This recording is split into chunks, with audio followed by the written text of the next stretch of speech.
Folks, Black Star Network is here. Oh, no punches! I'm real revolutionary right now. Support this man, Black Media. He makes sure that our stories are told. Thank you for being the voice of Black America, Roland. Stay black. I love y'all. All momentum we have now, we have to keep this going. The video looks phenomenal. See, there's a difference between Black Star Network and Black-owned media and something like CNN. You can't be Black-owned media and be scared. It's time to be smart. Bring your eyeballs home. You dig?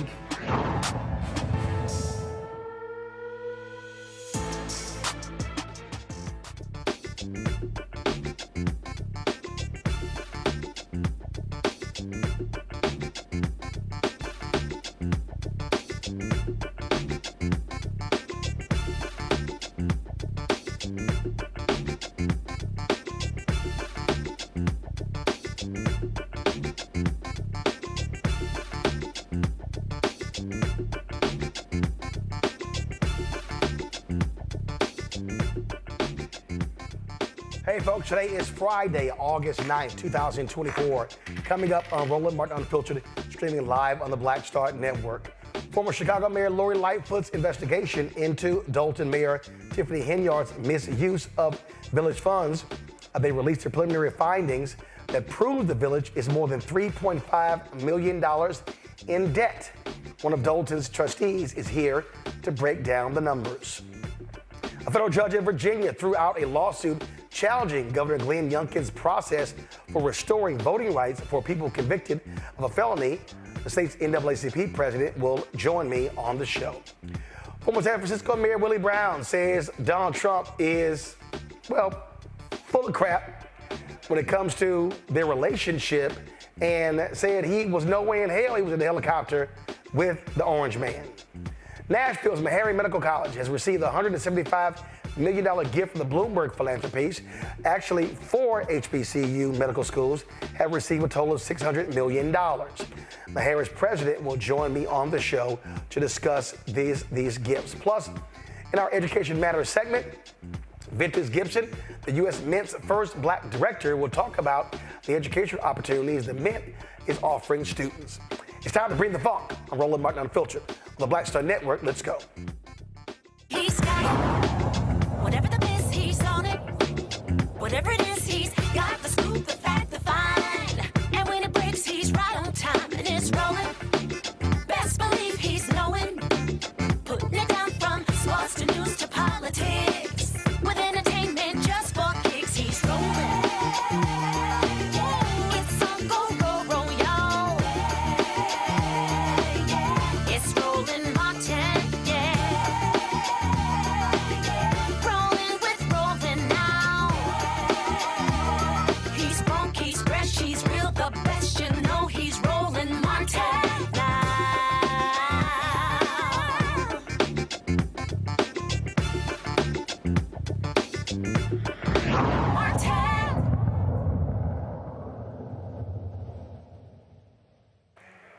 Former Chicago Mayor Lori Lightfoot was hired by the trustees in Dolton, Illinois, to assess the state of the finances of this South suburban town.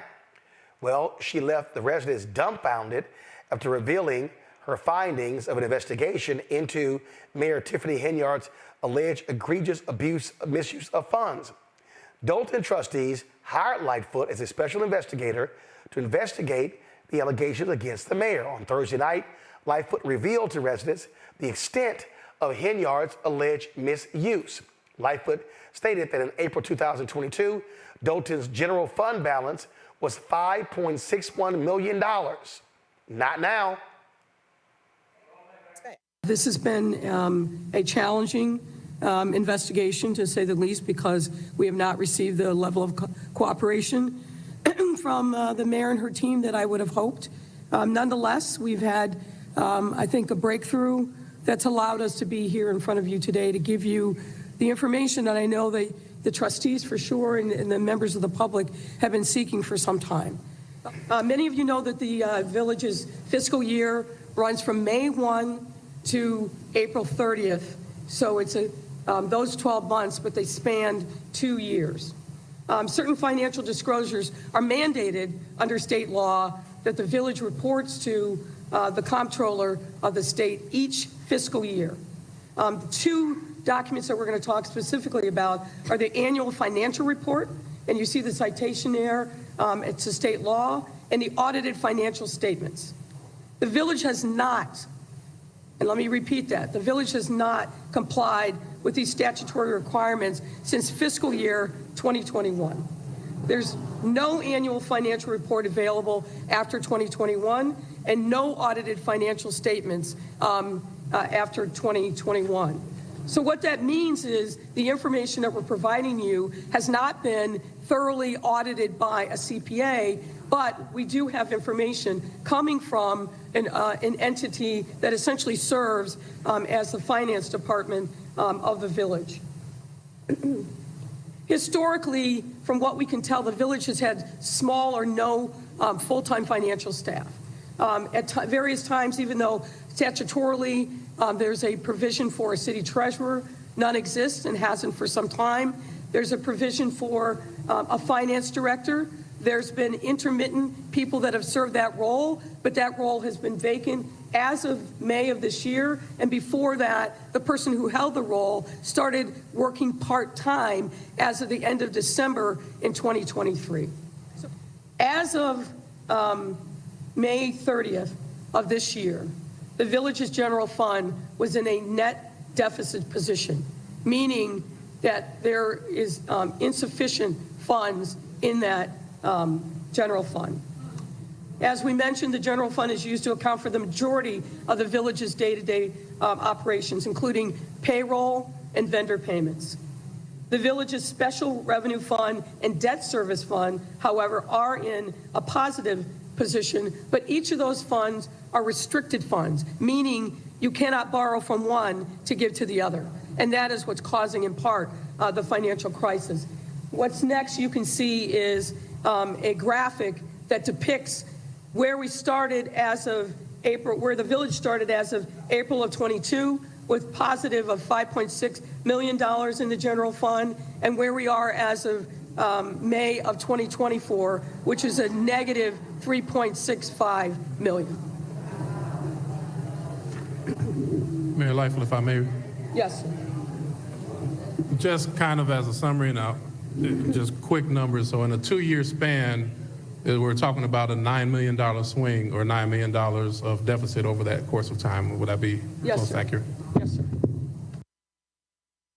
Folks, joining us right now is Kiana Belcher. She is a trustee for the city of Dolton. Trustee Belcher, glad to have you here. So, all right, so this report, was it delivered in the council meeting or was it delivered in this secondary council meeting y'all have because Henyard controls the actual council meeting? The report was delivered in a special board meeting. A special board meeting, as long as it's called by 3 trustees and we have a quorum, we can move forward with conducting business. So it was sent to every member of the board, and it was a special board meeting held at the Dolton Park District because, once again, we have been locked out the Village Hall. So you had a surplus, now you're in a deficit. What the hell is her response? Right now, we don't have a response from her.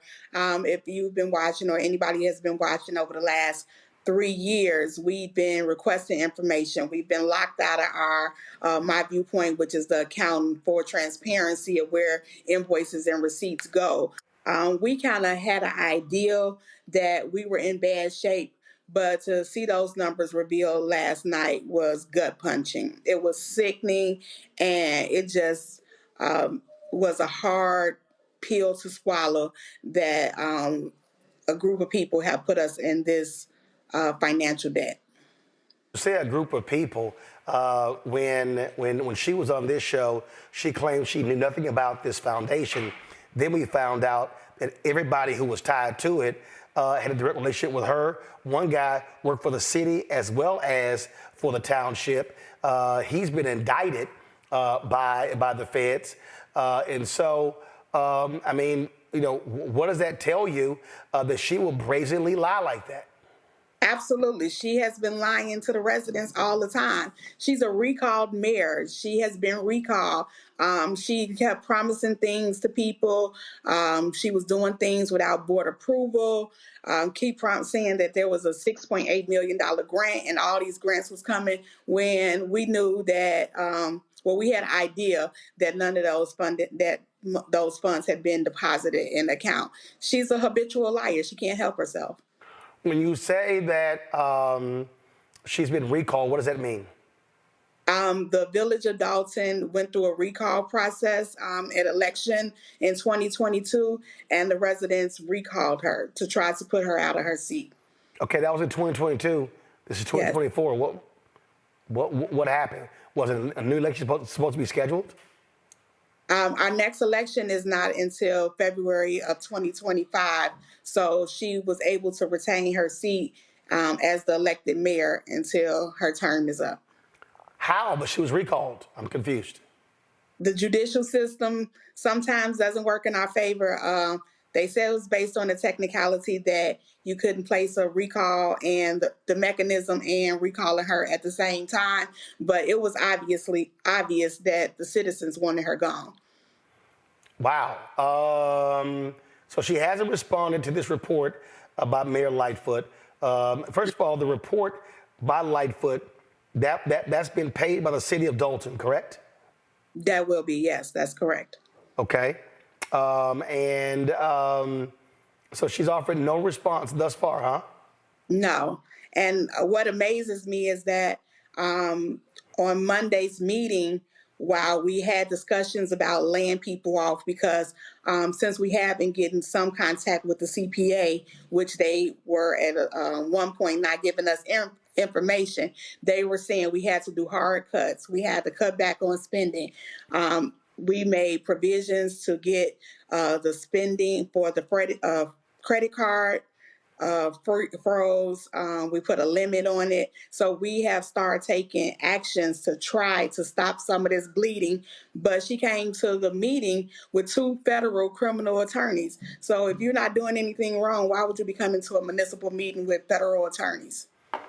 So what's next? The preliminary, this was a preliminary report, so there's more work to be done from Mayor Lightfoot, and then all of the information will be, the information that we have been turned over to higher authorities, and we're looking to see if there's anything criminally that we can move forward with pressing charges. All right then, well, Trustee Belcher, we appreciate it. Keep us updated. Thank you so much for having me, Roland. All right, thanks so much. Folks, we'll be right back on Roland Martin Unfiltered on the Black Star Network.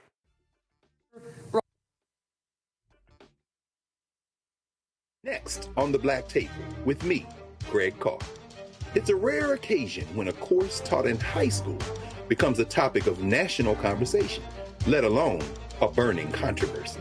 But that's exactly what happened with Advanced Placement African American Studies, courtesy of a certain Southern governor who's taking offense. On our next show, we take you inside the classroom for an up-close look at the course through the eyes of the teachers that teach it, the students that are taking it, and the communities that surround them. And so many of the kids, we saw, the truth.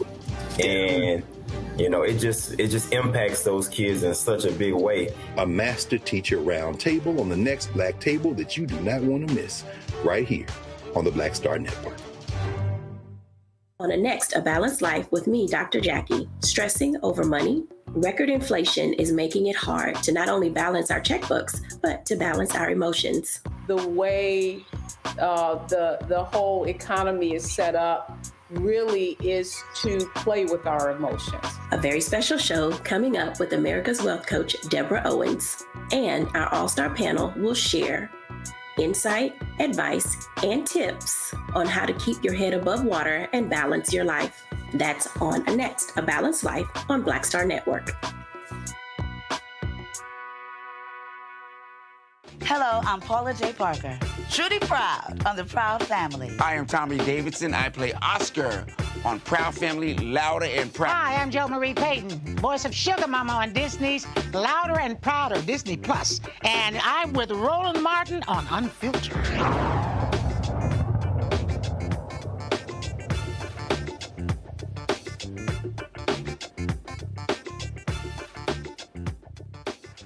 Folks, in a couple of hours, Vice President Kamala Harris and Minnesota Governor Tim Walz will be in Arizona. Folks, 20,000 people have signed up. They arrived there 5, 7, 8 hours early. We'll show you some of that video in a second. But yesterday, they spoke at a rally in Detroit, and mainstream media did not cover it. But Vice President Kamala Harris was on fire. We wanted to bring that to you. Here's what she had to say. It's good to be in the house of lady, right? Yeah.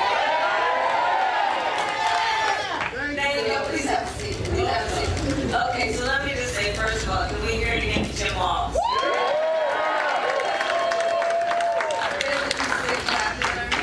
You know, some people have been asking, well, what do you and Tim Walz have in common? I said, well, you know, a whole lot. You know, we grew up the same way. We grew up in a community, people, you know, I mean, he grew up in Nebraska. me, Oakland, California, seemingly worlds apart, but the same people raised us. Good people, hardworking people. People who had pride in their hard work. You know, people who had pride in knowing that we were a community of people who looked out for each other. You know, raised by a community of folks who understood that the true measure of the strength of a leader is not based on who you beat down, it's based on who you lift up. And you know, there's some perversion that's happened in our country in the last several years. When there's a suggestion that somehow strength is about making people feel small, making people feel alone. But isn't that the very opposite of what we know unions know to be strength? It's about the collective. It's about understanding no one should ever be made to fight alone. That we are all in this together. You know why I fought my entire career for unions and labor? Because I understand the concept and the noble concept behind collective bargaining. And here it is. Here it is. Fairness. Fairness. It's about saying, hey, in a negotiation, don't we all believe the outcome should be fair? I mean, who could disagree with that? The outcome should be fair. It should be fair. But when you're talking about the individual and a big company, and you require not one individual to negotiate against a big company, how's that outcome going to be fair? So collective bargaining is about saying, let the collective come together around a common experience. Which at its core is about dignity and the dignity of labor. And then let the people come together to negotiate so you make the balance. And then the outcome will be fair. And isn't that what we're talking about in this here election? We're saying we just want fairness. We want dignity for all people. We want to recognize the right all people have to freedom and liberty to make choices, especially those that are about heart and home, and not have their government telling them what to do. Our campaign is about saying we trust the people. We see the people. We know the people. You know, one of the things I love about our country? We are a nation of people who believe in those ideals that were foundational to what made us so special as a nation. We believe in those ideals. And the Sisters and Brothers of Labor have always fought for those ideals. Always fought for those ideals. And we know we are a work in progress. We haven't yet quite reached all of those ideals, but we will die trying because we love our country and we believe. And that's what our campaign is about. We love our country. We believe in our country. We believe in each other. We believe in the collective. We're not falling for these folks who are trying to divide us, trying to separate us, trying to pull us apart. That's not where the strength lies. And there is that. And so I say to all the members of UAW, and Shawn Fain as the first who I talked to about this, I am so deeply honored as a lifelong supporter of union labor for Tim and I to have the endorsement of UAW.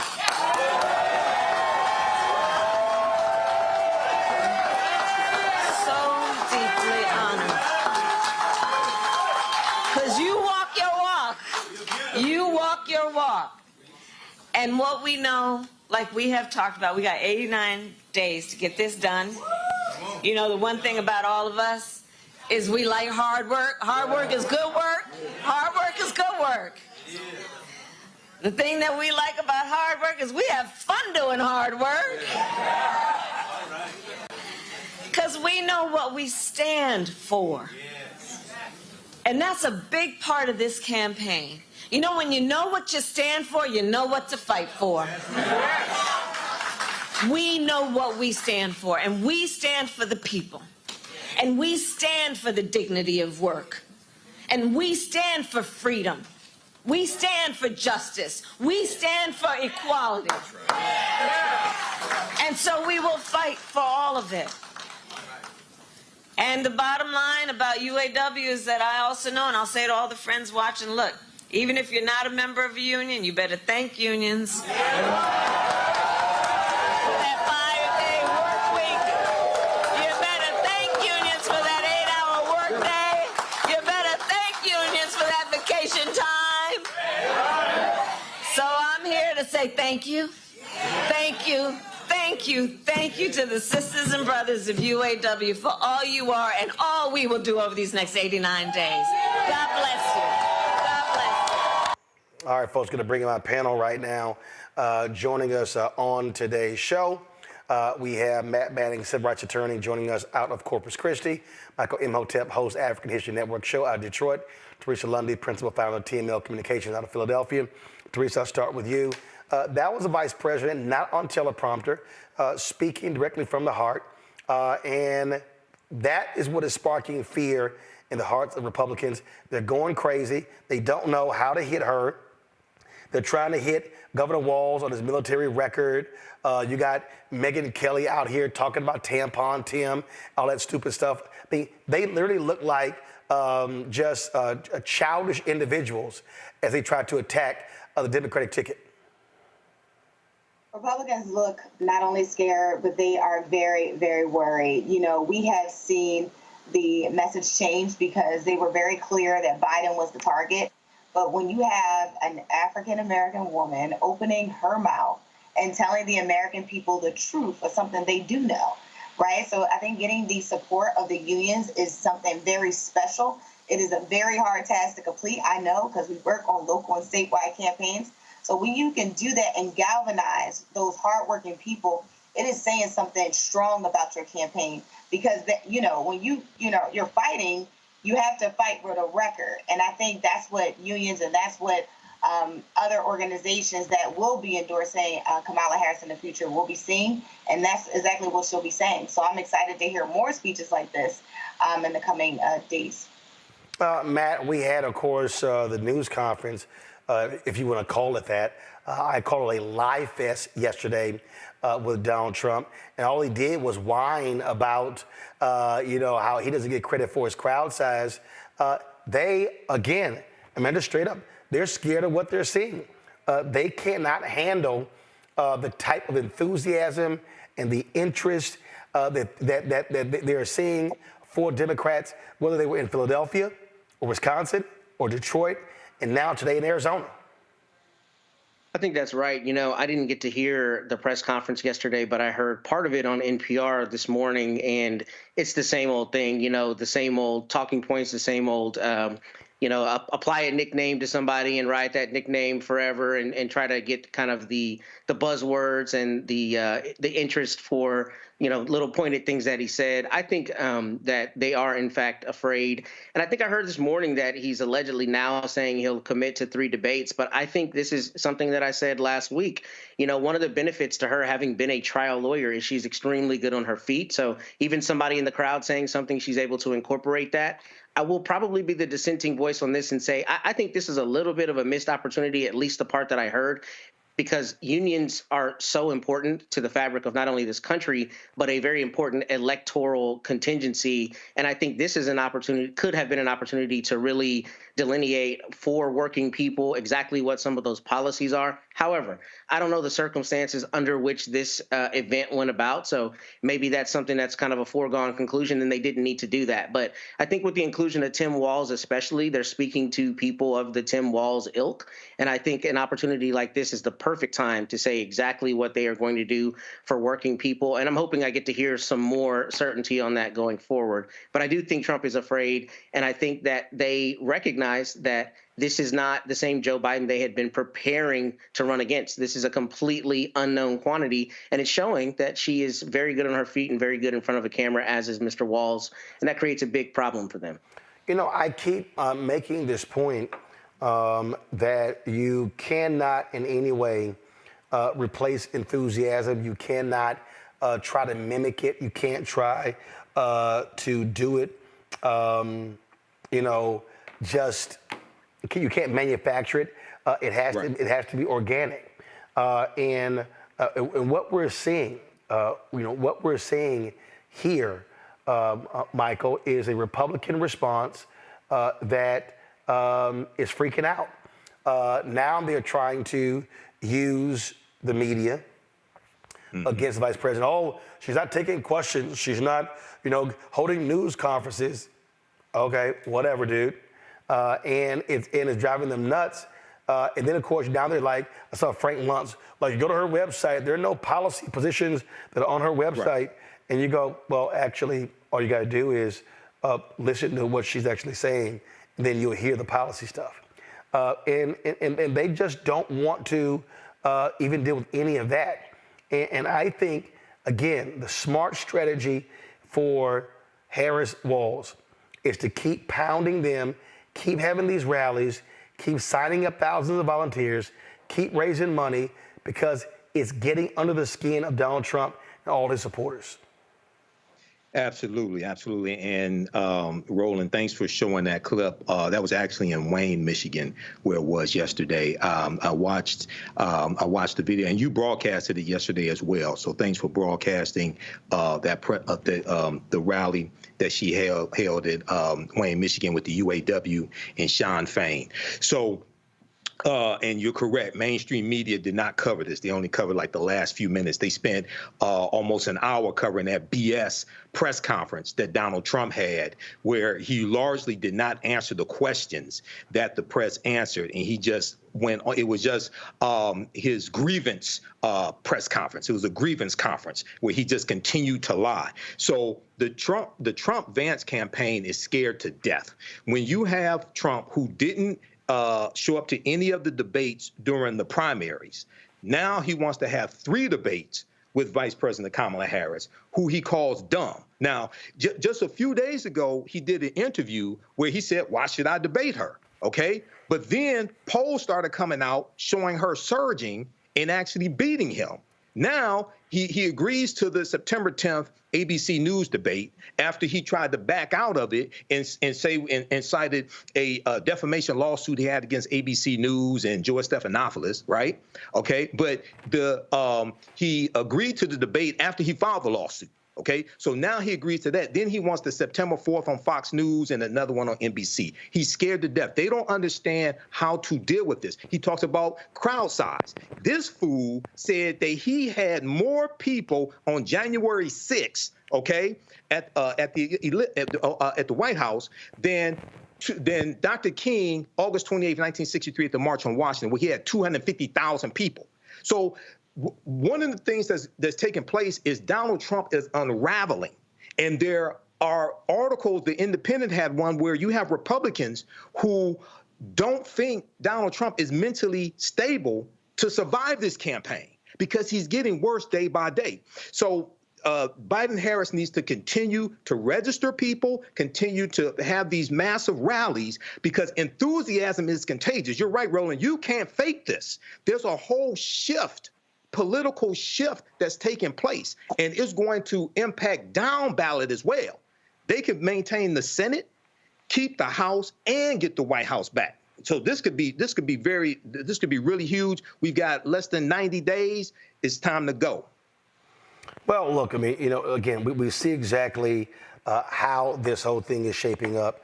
We see in terms of how the race is shaping up. We see, of course, what's driving him crazy.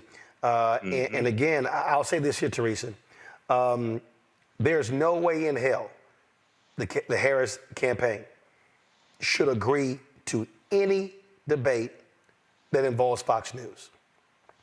And their response, Teresa, should be, they paid a $787 million settlement for advancing Donald Trump's lies about the 2020 election. they have forfeited their opportunity to host a debate. They should not do anything. I agree. I mean, if anyone who watches Fox News in the morning, it is never anything fair and transparent and unbiased against Kamala Harris. It's essentially it's a Trump on Democratic politics and policy. So literally, so. I find it interesting that, them wanting it to be on Fox News, knowing that there's a clear conflict, but also acting like the other networks do not do their jobs in terms of making sure that the questions that are being asked are fair and just and allowing the time. We do know with every correspondent, every news reporter at Fox News are very biased. I'm not sure who they would actually get up to do the questioning, but we would know exactly what the type of conversation would be had. It would be loud, boisterous. The American people would not probably get the information that they need in order so we can figure out who to vote for. So, yeah, I think having it on Fox News or any other conservative network that literally does not do, comparable reporting to these other stations is totally irrelevant. Yeah, so I mean, look, they have forfeited that particular right, and so as the campaign has said, hey, we'll be at ABC September 10th. Y'all show if you want to. Gonna go to a break. We come back. We're gonna talk about voting rights in Virginia. The battle continues when it comes to getting the rights restored to those people who are formerly incarcerated. You're watching Roland Martin Unfiltered on the Black Star Network. Don't forget, support the work that we do. Join the Brenda Funk fan club, y'all. I stopped by the post office today. Literally, I told y'all, these are the folks who have actually sent us their checks and money orders, and so I got to go through all of this here.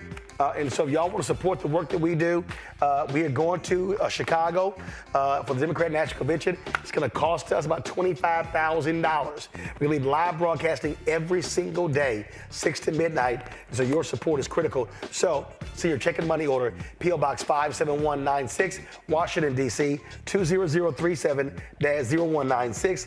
Cash App is $RM Unfiltered. PayPal or Martin Unfiltered. Venmo is RM Unfiltered. Zelle, Roland at RolandSMartin.com, Roland at RolandMartinUnfiltered.com. We'll be right back.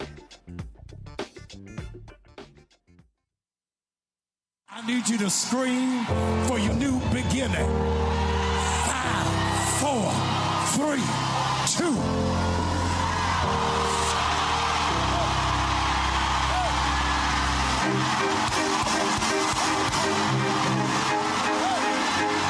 I need you to shout for it. I need you to shout for it. It won't always be like this. Sooner or later, it's gonna work in your brother's favor, in your sister's favor. They shall not die. They shall not die. They shall not die. I want you to embrace somebody and tell them welcome to the greatest season of your life. Hug somebody, welcome.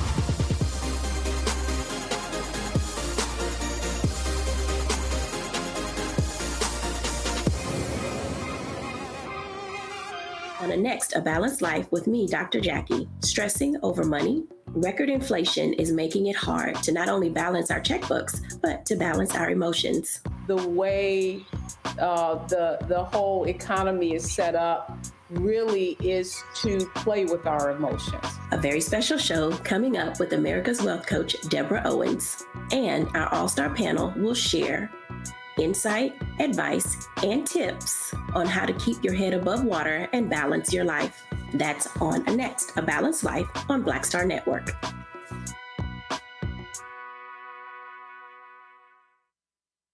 Hey, it's John Murray, the executive producer of the new Sherry Shepherd Talk Show. You're watching Roland Martin Unfiltered.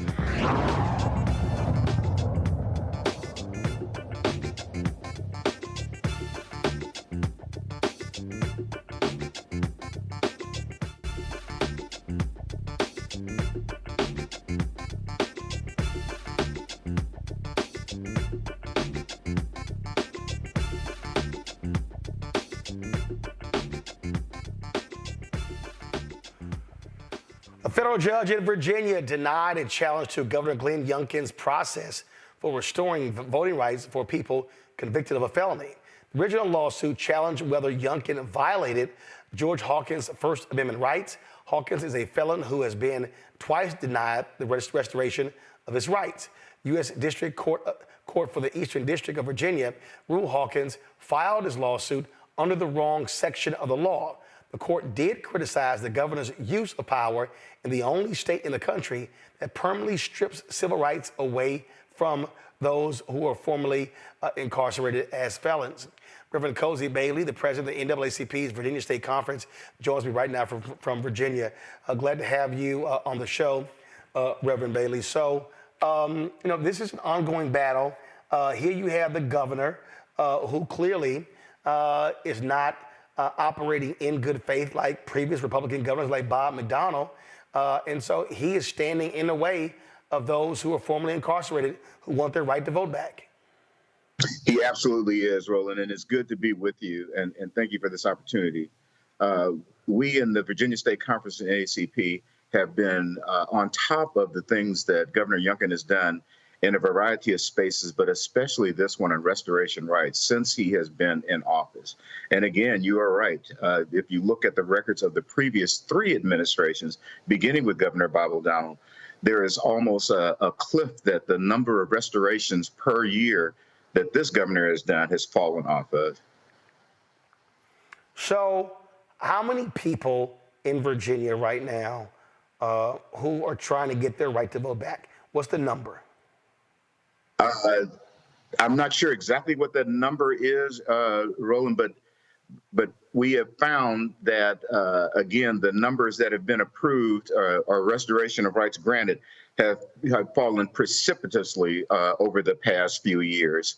What we find is, and again, off the top of my head, maybe 1 in 25 who actually petition for the restoration of rights actually make it through the process. But the problem, Roland, is that we have determined is that we don't understand what the process is. And more importantly, those previous convicted felons don't understand what the process is either. It's very subjective. So what's next? So we have submitted a variety of Freedom of Information Act requests to the governor. You may have heard about a lawsuit that we have submitted in the state courts. That is, in fact, the case. It was only after we submitted that lawsuit did the governor's office begin to provide the information that we were asking. And essentially, it's information that describes what the process is. We have suspected all along that it is a subjective process as opposed to objective. And of course, Roland, we all know that when you have a subjective process, it is easy to move the goalposts, if you will. Last December, a judge in Richmond ruled that the governor did not have to provide what we consider critical and essential information from a database that would give us a better insight and that we could share with people who are trying to get their rights restored. We were unfortunately ruled against on that, but we have appealed that recently here in the month of July, and we will continue to move forward. Roland, I think that the viewers should understand that while this administration, specifically this governor, continues to talk about redemption and a second chance, the way that he is dispensing his way of restoration of rights is counterintuitive to that. It is in conflict with that. Questions from our panel. Matt, you're first. Yeah, so my question, Reverend Bailey, is I know that there's some conversation about the House, or rather the whole House of Delegates, implementing a law or changing the state constitution to take this out of the governor's hands.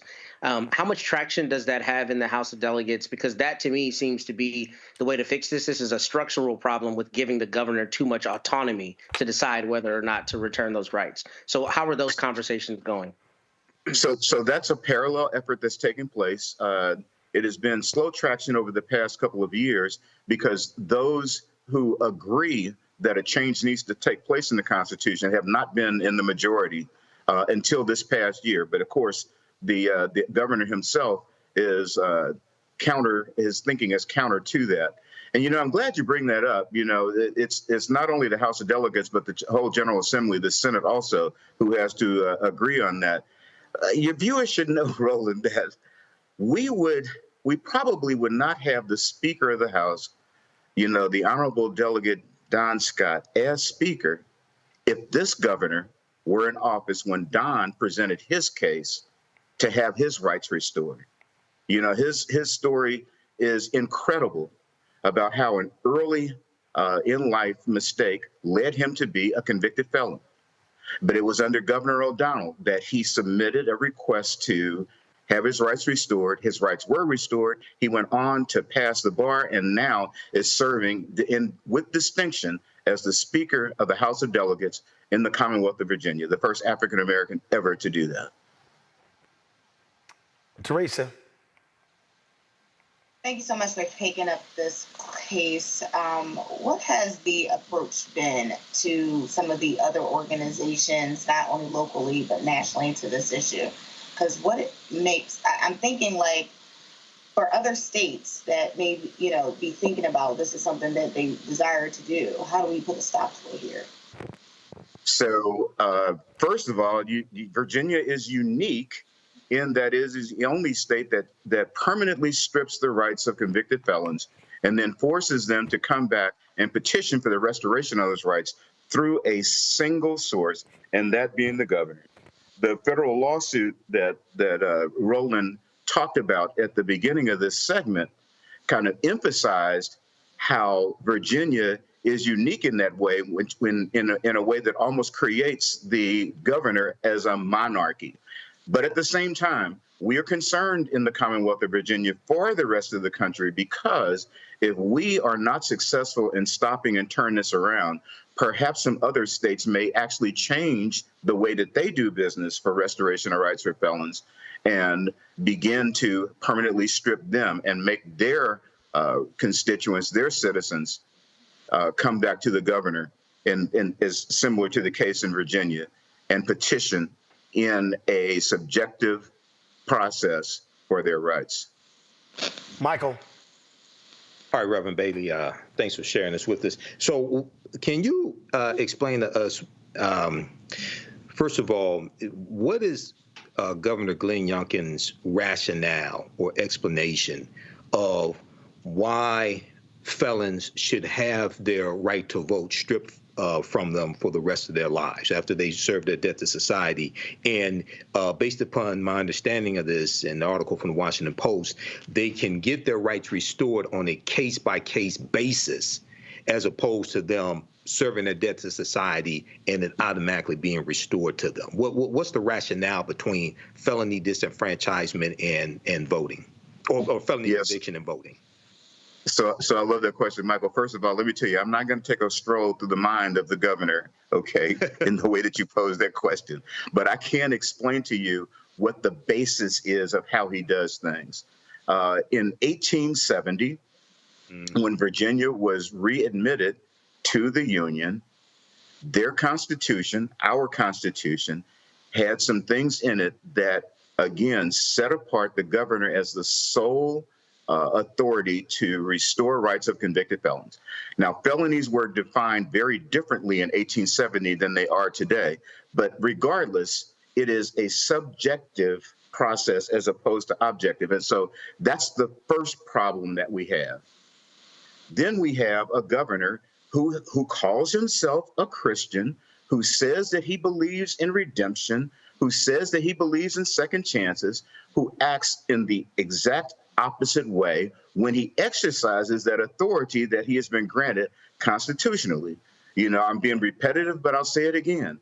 Governor O'Donnell, Governor McAuliffe, and Governor Northam all had streamlined processes that essentially asked the question, have you done all things that were required of you when you were convicted? If that's the case, then they would sign off and in many cases try to do it en masse on the restoration of rights.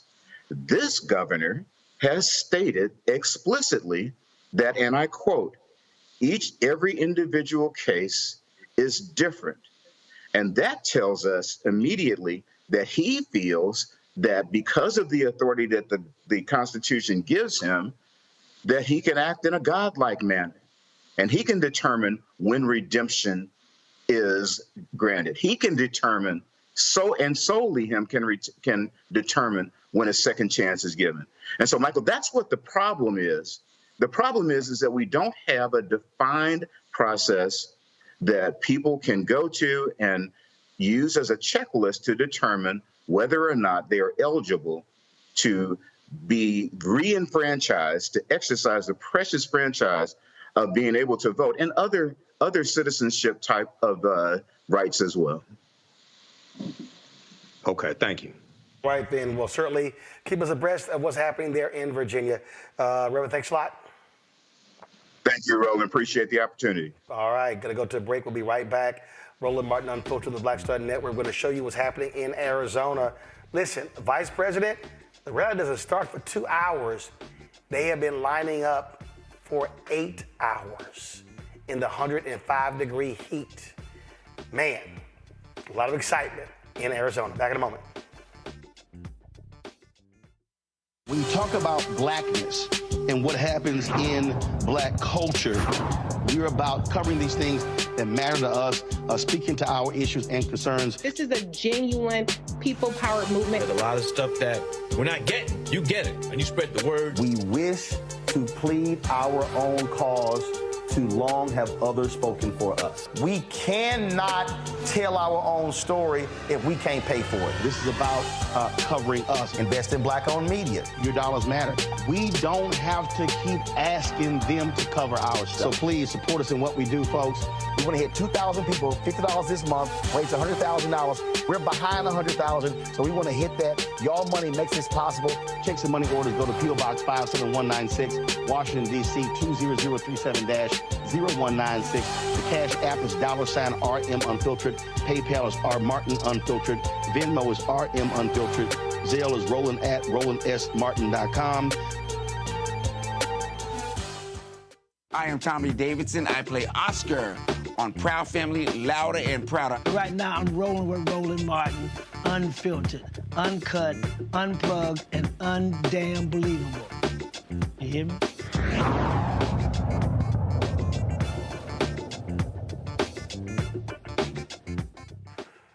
All right, folks, the Harris-Walz rally in Glendale, Arizona won't start until 8:45 p.m. Eastern. Folks, check this out. This was literally shot, dropped an hour ago. 105-degree heat there in Arizona, and they have been in those lines literally trying to get in for the last several hours. I mean, that is crazy. This here is another video of what's happening there in Arizona. Unbelievable crowds there as well as they are waiting for Vice President Kamala Harris. There was another video. I want to pull that particular video up just to show you a different view of the crowd. Go ahead and take this view right here. And so you see how packed that arena is. And I'm telling y'all right now, Donald Trump is seething. He's probably like, was it Charlie Brown who had that damn blanket, or was it Linus or one of them damn characters? Donald Trump is probably like sucking on his blanket. Look at all the people they got. You know, I had 150,000 in an arena that only holds 10,000. But again, you're talking about 20,000 people there. There were 50,000 RSVPs. When they were actually in Detroit. There were 15,000 that actually was at the airport hangar. So just crazy numbers. And here's one thing that's real interesting. I discussed this yesterday, and I just want to get my thoughts of our panel on this point here. All these media people are falling for the right-wing deal. Oh, my God, she should be doing sit-down interviews. She should be discussing her policy positions. And I'm like, why? Because the reality is, if you are running a successful campaign, I'm going to say it like if you're a sports team. If I'm running my offense and you can't stop me, why in the hell am I going to change my game plan? That's the dumbest thing in the world. Teresa, they should be doing exactly what they are doing. It's only smart politics in terms of what they're doing. In fact, I'm going to play, even Shannon Bream of Fox News, I'm going to pull it up in a second, agrees with that. She's like, why would you change? Why would you do something else? I mean, it makes no sense whatsoever. They are running a very smart campaign.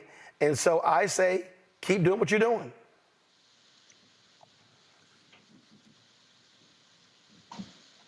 Teresa?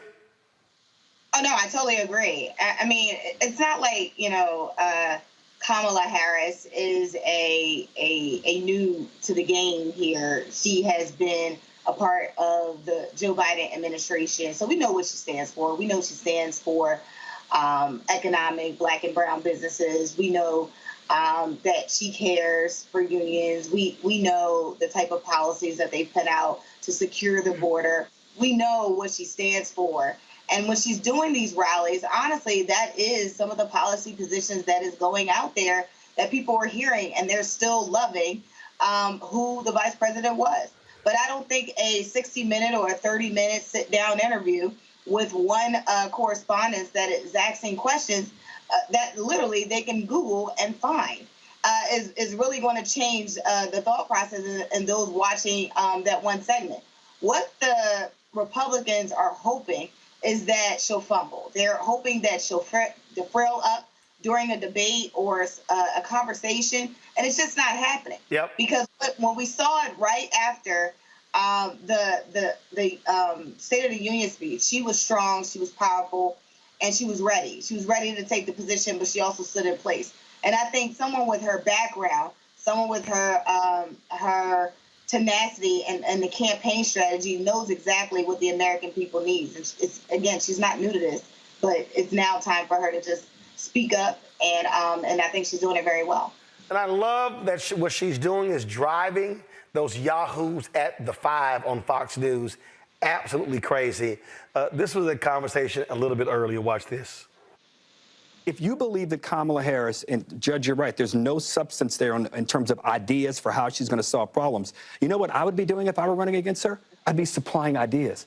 I'd be laying out my vision instead of doing the same thing he's been doing for the last 10 years. I think she has caught up with him for a variety of reasons. Number one, it's not Joe Biden. But number two, I called Donald Trump 3 months ago the greatest political athlete I had seen in politics. He is not measuring up to that title any longer. This candidate on the Democratic side is in his head. He is unsettled by her. He's unnerved by her. And he has not figured out substantively how to campaign himself. As much as you may be right about what she's doing and what she's not doing, your candidate is doing even worse. The truth is that, Shannon, that the president talks about issues unlike what Harold is representing. He talks about the border. He talks about the economy. He talks about crime.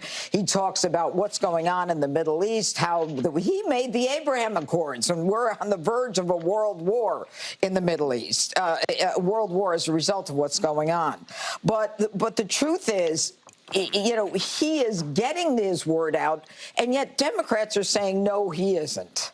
Well, I think with their number one goal so far, the message has been, we're not Trump. I mean, because if we're not getting into policy yet, and it's not on the website, and they haven't done the interviews, and they're not really talking about the minutia of policy on the campaign trail, it is, as Jesse said, it's joyful. They're happy warriors, and look at this, team go. So how long does the honeymoon last? Does it puncture to get to policy? She said by the end of the month. So a month after becoming the nominee, maybe we're going to have a sit-down interview from her. In the meantime, if I'm advising her, I say just keep doing this. It's working. You have an adoring media. You have people who are not pressing you on what appear to be changes in positions and those kinds of things. It may be the debate is the first time that they get to that. But in the meantime, I wouldn't change anything if I was her. It's working. Her unfavorables are down. Her favorables are up 12 points just since she's been named to the ticket. So why change it if it's working? Yeah, kind of basic to me. Why change it if it's working, Matt? Yeah, I think Teresa was right, and I think that sentiment is right. There's no reason to change it, but let's just get down to brass tacks. This happens to Black people all the time.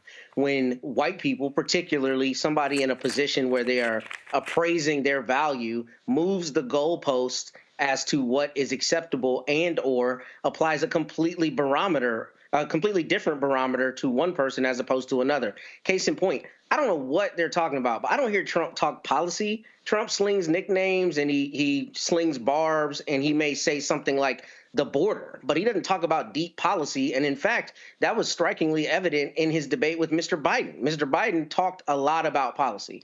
Whether you liked the performance and the tenacity of his performance is a different question. But the substance, there's no question. Trump does not talk policy deeply. What he does is draw a contrast by saying those horrible people over there are going to do this horrible thing to you or are already doing it. That is the extent of the policy. So one, it's intellectually dishonest to act as though she is not doing something that Mr. Trump is doing. Moreover, I think her campaign is right to leverage this enthusiasm, but also control the narrative. That's what this comes down to. They want to be, just like Teresa said, they want to put her in a position where she fumbles or there's some faux pas or she says the wrong thing and they want to say, see, we caught her, she's not competent. But she doesn't have to do that. She's already surging. There's already so much enthusiasm and they're leveraging it the right way. And it really is just a bunk critique to try to say she needs to sit down with some reporter. That's garbage. And Trump is not talking policy. So let's just be honest about the fact that he isn't talking policy and not hold her to a standard that we don't hold him to.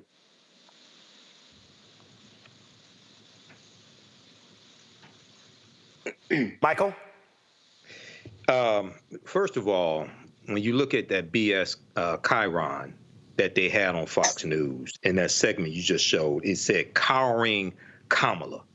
Kamala Harris is not cowering to anybody. She's not backing down from anybody, okay? She was the first one to agree to the September 10th debate. Donald Trump was the one trying to get out of it. I'm still waiting on Donald Trump to do a one-on-one interview with ABC News, even though he had a lawsuit against them. If they offer, if he thought he could get away with lying like he does on Fox News, he would take that interview. I'm still waiting on him to do one with Lester Holt on NBC News, a one-on-one interview. Because we know George Stephanopoulos pushed back on Joe Biden in the one-on-one interview. And George Stephanopoulos said they offered a one-on-one interview to Donald Trump and he declined. Lester Holt pushed back on Joe Biden as well. Joe Biden didn't attack Lester Holt, okay? So Donald Trump is the one who's running. And people should look at the fact checking from that debacle of a press conference Donald Trump gave yesterday. Associated Press has fact checking on this. Yes, he talks about the immigration, and he lies about immigration. This fool said 20 million people came into the country illegally. He cites no evidence for this, but he doesn't talk about why he killed the strongest the strongest immigration bill in 30 years, which was bipartisan. NABJ said 60, 70 million, or even more. So, I mean, that's what he's lying. But again, though, I always say the moment he opens his mouth, he's lying. So, I mean, Donald Trump will actually lie about lies. That's just who he is. Hold on 1 second. Actually, the Harris rally is actually starting in Arizona. I want to go live to that before I go to break. With the Biden-Harris administration, they've protected our water supplies. They've invested in infrastructure. They took on Big Pharma and they won.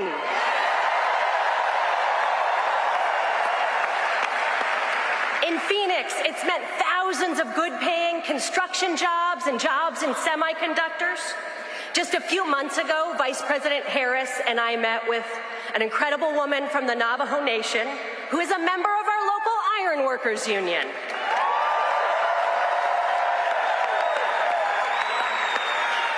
Because of her union, she was able to learn a trade.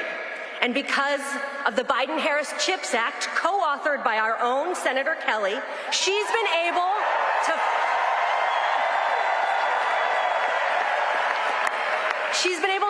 find a job that pays 6 figures, which is life-changing for her and her family.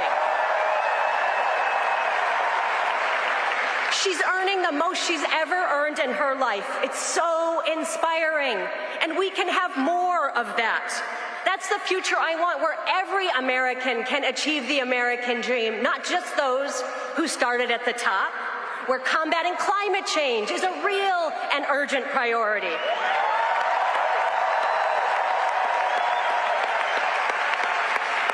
A future that is hopeful, joyful, and treats every person with dignity and respect. That's the future we will have with the Harris-Walz administration. It's more than just the good vibes we are feeling today. It will be the most pro-worker, pro-family, pro-freedom administration in our history.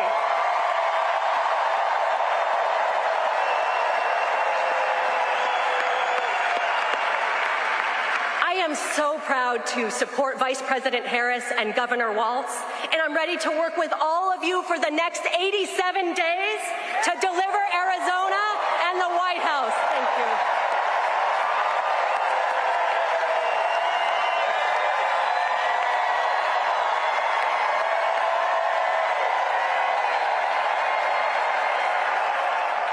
And now, please welcome United States Representative Greg. We're going to come back to that rally there after we take this break. Coming up next, we'll talk with the president of MeHarry's about the huge gift that they have received from the Bloomberg Foundation. You're watching Roland Martin Unfiltered on the Black Star Network.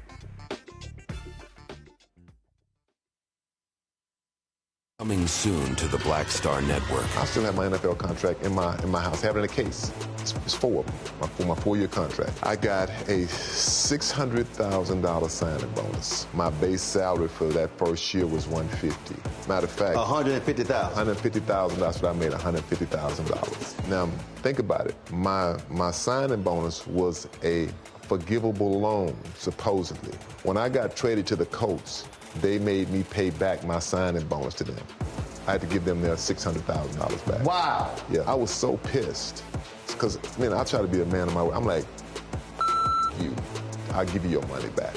Even though I know I earned that money, I gave them their money back. I gave them $600,000 back. But yet, I was this malcontent. I was a bad guy. I'm about the money. It wasn't about the money. It was about doing right. Because I looked at, because you look at contract. Look at John Elway. John Elway was making $1 million, $800,000. I was making $150,000. I was doing everything. And I'm like, but yet I was, I got so many letters, so I just play for free and all that kind of stuff. You don't forget that kind of stuff. Right. That stuff is hurtful.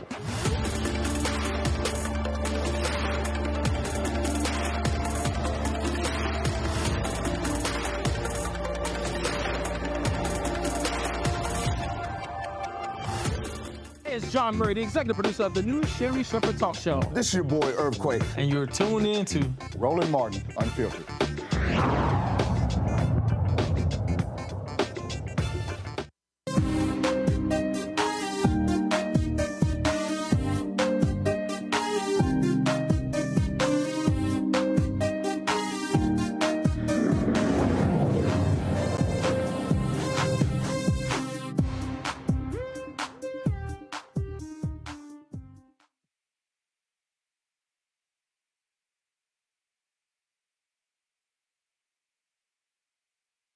Folks, in 2022, 6% of all U.S. physicians were African American.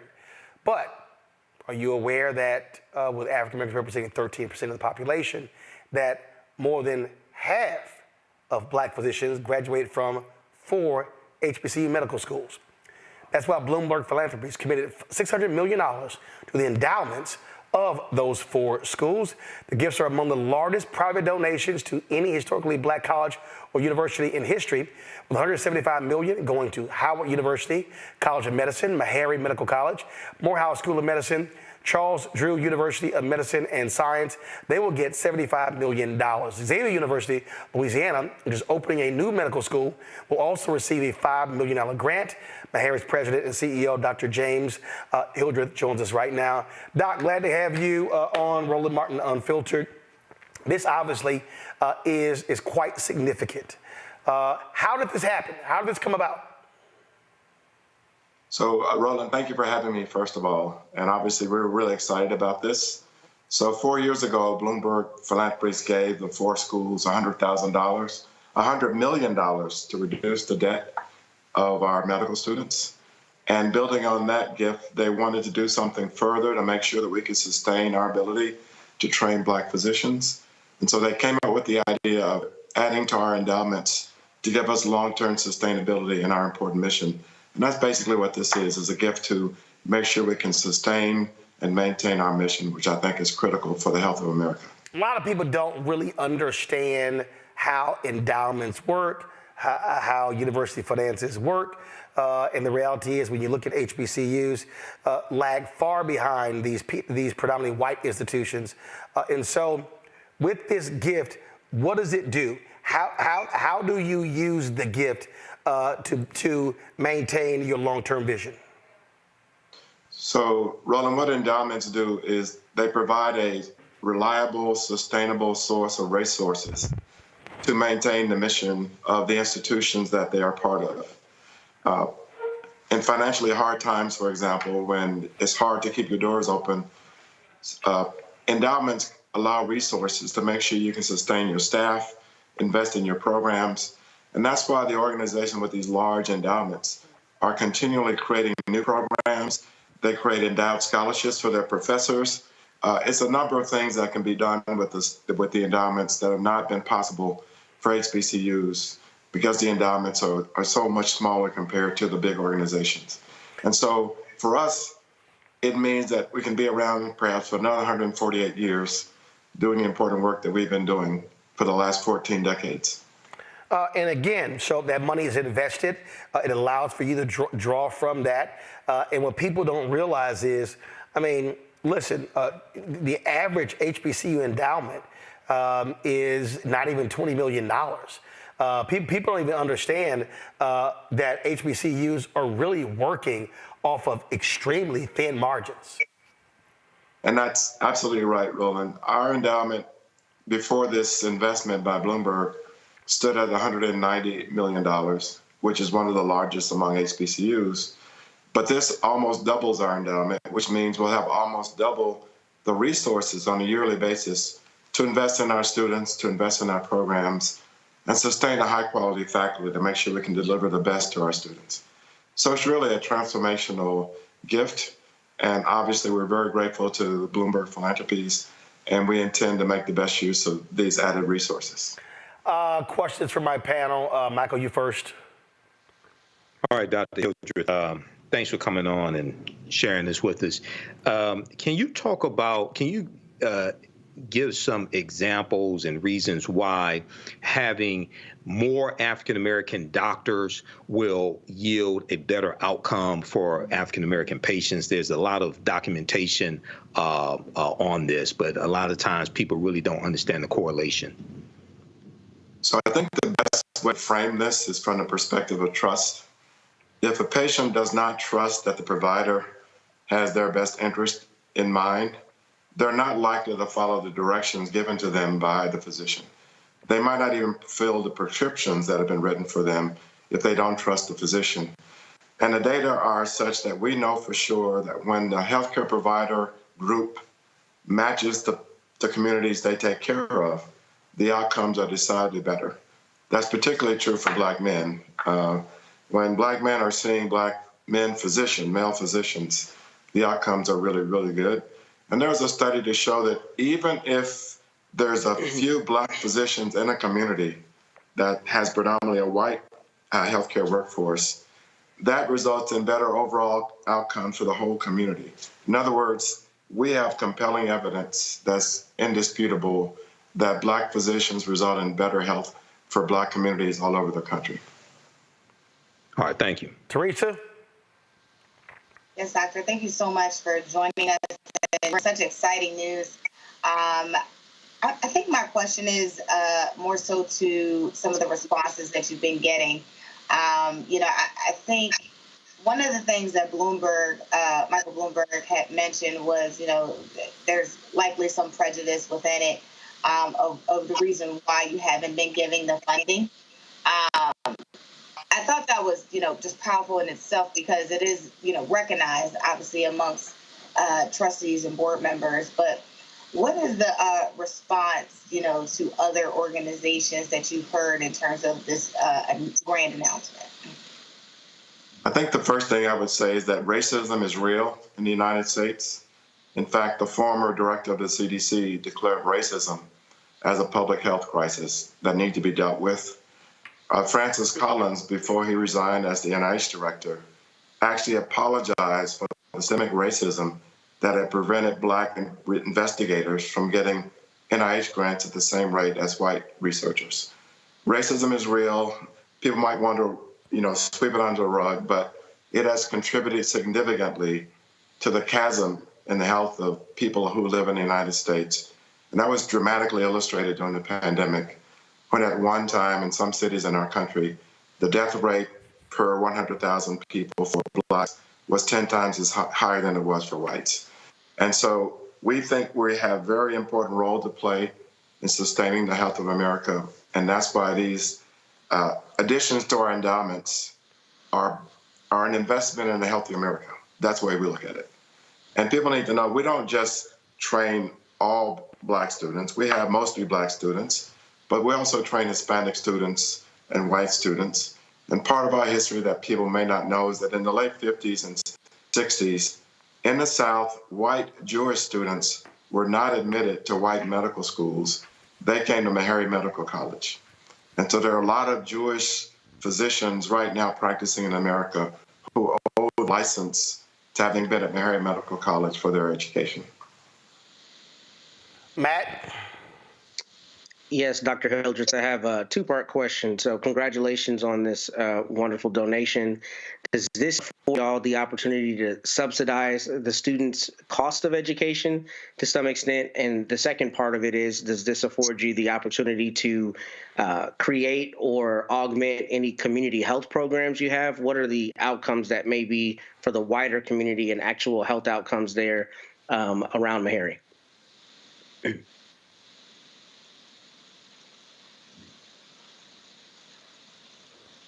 I think Doc's signal is frozen. Let's see if we can just get him back so we can answer Matt's question. So y'all just let me know. We're working that out right now, folks.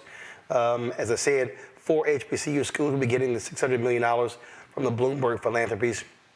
A huge, huge gift, which will make a significant impact on those 4 institutions. And thankfully, we're seeing that kind of investment made into these schools that typically do not receive donations this large. All right, we almost got Doc back. So working on that. Let's go to a Kamala Harris rally, and then we'll come back to this. Got the vintage rolls, drop a couple hundred, tell 'em leave it at the door. Hey, doing me tonight. A little sweat ain't never hurt nobody. Why I'm standing. Looks like we got Doc back. Matt, ask your question again, and then we'll get an answer. Yeah, sure, no problem. Dr. Hildreth, congratulations on the donation. My question was two-part. First, does this money afford you the opportunity to subsidize the students' education? And secondly, does it allow you to augment or create any community health programs you may have there around MeHarry? So thank you for the question. MeHarry's been connected to community in very significant ways for a long, long time. We have both a medical and a dental van that goes to communities to offer free clinical services. Twice a year, we have hundreds of people come to the campus to get free oral health services, extractions, cleaning, et cetera. And this endowment will provide some extra resources, we believe, to make sure that we can sustain those programs and expand them. The other thing it does, which I believe is important, it will allow us to reduce the cost of attendance of our students to attend medical school, which exceeds $115,000 per year. And for most of our students, 80 to 90% of those funds are borrowed. All right, then. Well, Doc, congratulations. This is huge, huge. And actually, I was on your campus a few months ago when I was in Nashville, which is my first time. It's my first time being there. So I told the folks there, I said, they got to send me some MeHarry swag so I can wear it on the show. Because I only wear HBCU gear places I've been to. Everybody don't get a good shout out. So once it comes in, I'll be sure to rock it on the show. I promise you'll get it. All right, I appreciate it. And again, great job with this donation, and keep up the great work. Thank you so much. All right, thank you very much. All right, folks, going to a break. We'll be right back. Roland Martin Unfiltered on the Black Star Network as we await for Vice President Kamala Harris and Minnesota Governor Tim Walz to begin speaking in Glendale, Arizona. Back in a moment. I'm Deborah Owens, America's Wealth Coach and host of Get Wealthy. On the next Get Wealthy, here's the good news. Black women are the fastest growing segment of business owners. The not so good news, the average business by Black women is only earning revenues of $45,000 or less. On the next Get Wealthy, you're gonna hear from a woman who went from her kitchen table to cap tables, growing her business to over $1 million. You should start a business because your product is needed in the world, not because you hate the person that you work with. If you hate your job and you hate your manager, go find a new job, a place that makes you feel comfortable. And I say that because starting a business is truly a labor of love and service. If you want to learn how to do it, right here on the next Get Wealthy, only on Black Star Network. Carl Payne pretending to be Roland Martin. Holla! You ain't got to wear black and gold every damn place, okay? Ooh, I'm an alpha, yay. All right, you're 58 years old. It's over. And you are now watching Roland Martin Unfiltered. Uncut, unplugged, and undamn believable.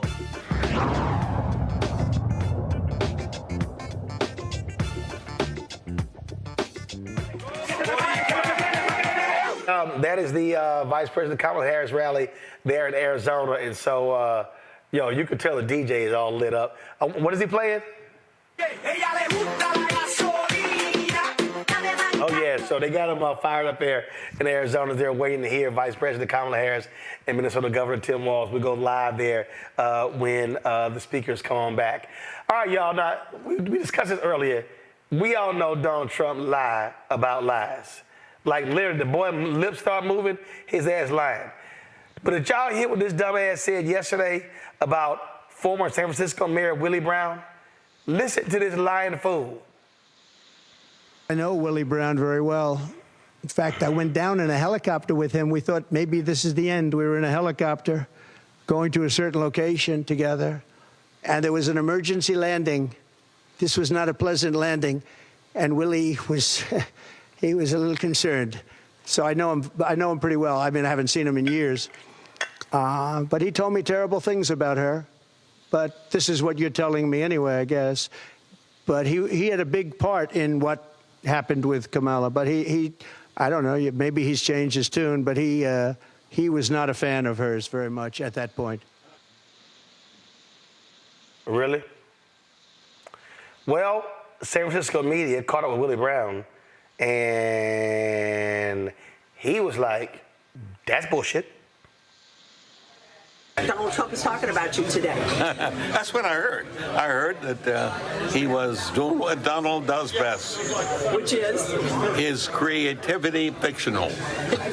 He's implying that you had negative things to say, maybe even locker room talk. Why would he say that? Well, first and foremost, I could not envision thinking of Kamala Harris in any negative way.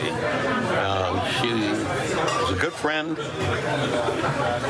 long time ago, absolutely beautiful woman, smart as all hell, very successful, electorally speaking.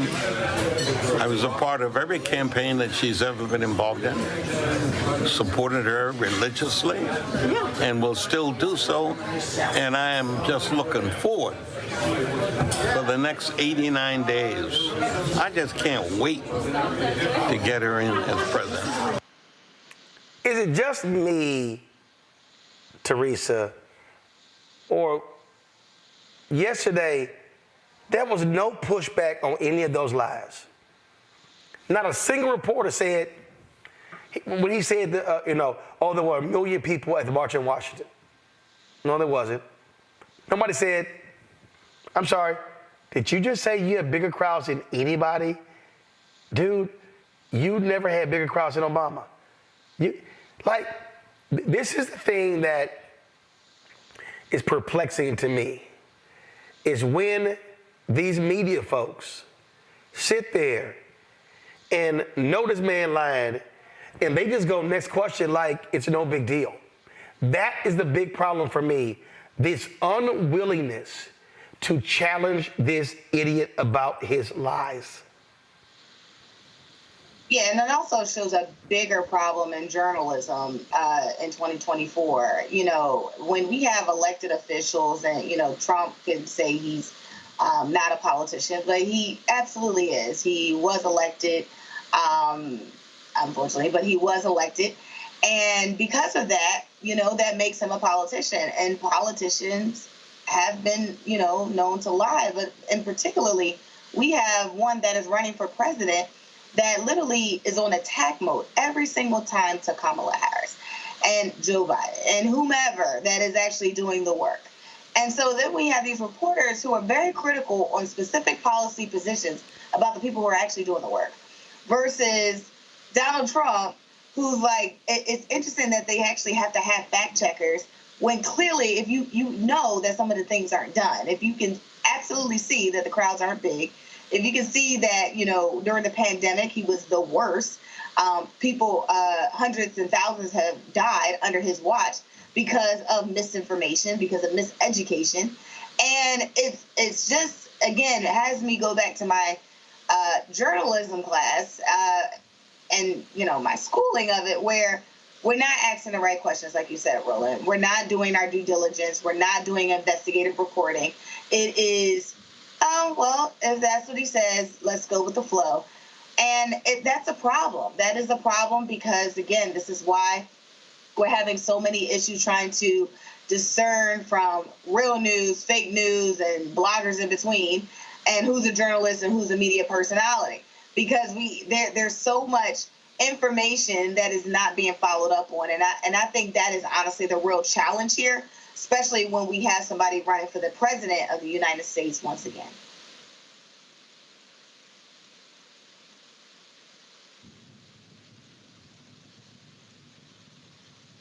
This is not a challenge to me, Michael. It's not. Either you're telling the truth or you're lying. And if a man lies and nobody follows up with the truth, they are aiding and abetting the lie. Absolutely. You know, so last night on MSNBC, Lawrence O'Donnell's show, he called out the media for not broadcasting Vice President Kamala Harris' campaign rally in Wayne, Michigan. Yeah, which we called them out on the show last night. Yep. You called him out last night. So he played the entire campaign rally yesterday, her speech. He played that on this show. You called out the media, and he did as well on the press conference yesterday, and them not pushing back on Donald Trump's lies. And this is one of the fundamental problems with the mainstream media. Many of these quote unquote journalists are not equipped to deal with a pathological liar like Donald Trump. No, they are. Lies about No, they are. No. So that's a mistake. They are. They are choosing not to. Well, that goes to integrity if they choose not to. And part of journalism is having integrity. So there's a fundamental problem there. And when you look at the fact checking of these lies that he told yesterday, for mainstream media to be there and not challenge him on those is problematic. And I think Donald Trump really missed his calling as a science fiction writer, because with these whoppers of lies that he just makes up, lying about Willie Brown. Now, probably a lot of the media there yesterday didn't know who the hell Willie Brown was, former mayor of San Francisco. But he lied about Willie Brown. If they didn't know who he was, they should not call themselves political reporters.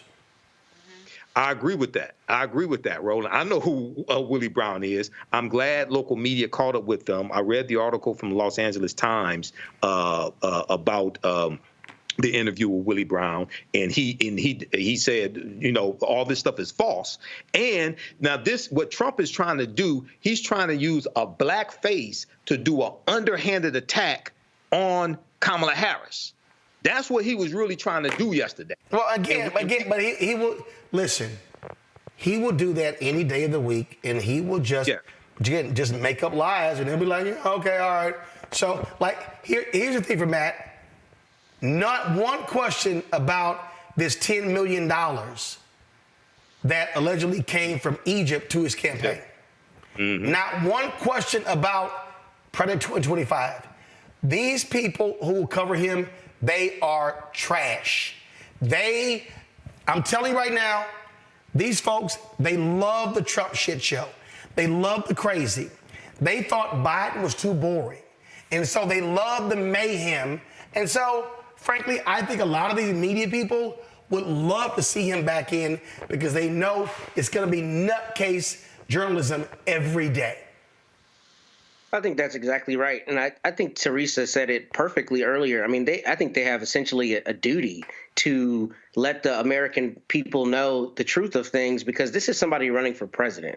This isn't somebody running for a local position. This isn't somebody who's not seeking the highest office in the land and, frankly, the most powerful individual position in the entire world. I think they've got a duty to ensure that true information is what's being disseminated and that he's being called out on false information. And, this is the kind of thing that is particularly strange because a lot of the lies and the misstatements that we hear from Mr. Trump are misstatements, whether he's inflating something numerically, saying he had way more people or whatever, right? But this is a thing like you're lying about being in a helicopter with somebody you were never in a helicopter with, an easily verifiable thing. I was with Willie Brown. No, you weren't. I never done business with you, and I wasn't on that helicopter.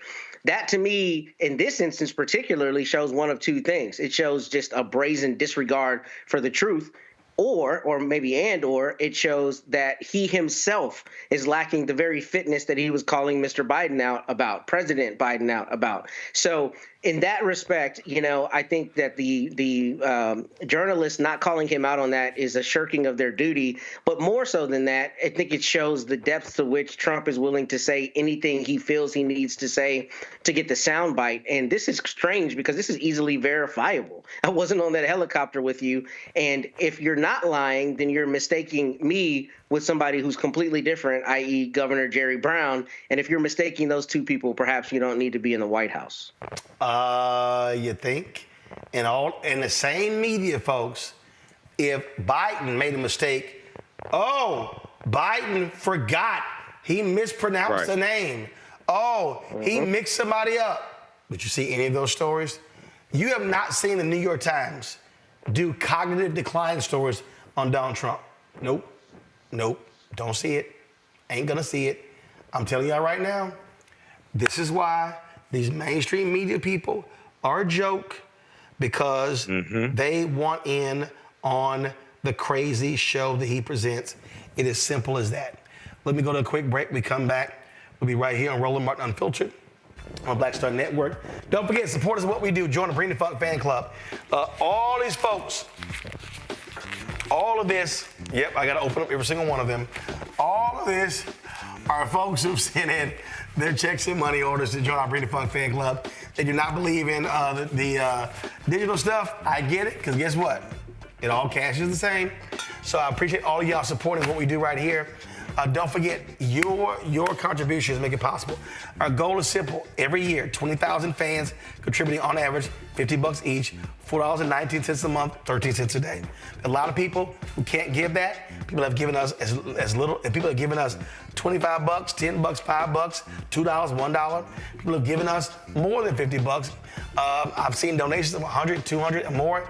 I appreciate every single dollar. And so you can do it as well. Don't forget, send us and remember, everybody who also is a donor, we put their names on our list. We run it every single Friday. We run every donor who contributes to this show. So please do the exact same thing. Check in money order, P.O. Box 57196, Washington, D.C., 20037-0196. Cash App, $, RM Unfiltered, PayPal, R Martin Unfiltered, Venmo's RM Unfiltered, Zelle, Roland at RolandSMartin.com, Roland at RolandMartinUnfiltered.com. Download the Black Star Network app, Apple phone, Android phone, Apple TV, Android TV, Roku, Amazon Fire TV, Xbox One, Samsung Smart TV. Back in a moment. Hatred on the streets, a horrific scene, a white nationalist rally that descended into deadly violence. White people are losing their damn minds. Some pro-Trump mob storms the U.S. Capitol. We're about to see the rise of what I call white minority resistance. We have seen white folks in this country who simply cannot tolerate black folks voting. I think what we're seeing is the inevitable result of violent denial. This is part of American history. Every time that people of color have made progress, whether real or symbolic, there has been what Carol Anderson at Emory University calls white rage as a backlash. This is the rise of the Proud Boys and the Boogaloo Boys. America, there's going to be more of this. Here's all the Proud Boys, Dave. This country is getting increasingly racist in its behaviors and its attitudes because of the fear of white people. The fear that they're taking our jobs, they're taking our resources, they're taking our women. This is white fear.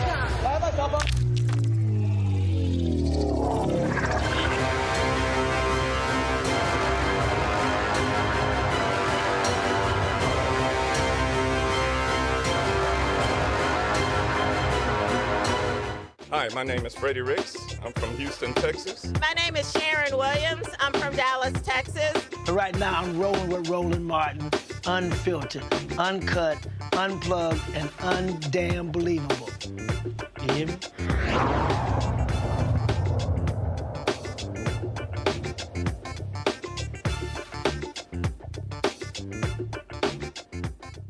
All right, folks, we're waiting for the rally of Vice President Kamala Harris and Governor Tim Walz to begin there in Arizona. We'll go live there as soon as the speakers hit the microphone. And so we'll let you know. We'll have all of that for you. But right now, time for Black and Missing.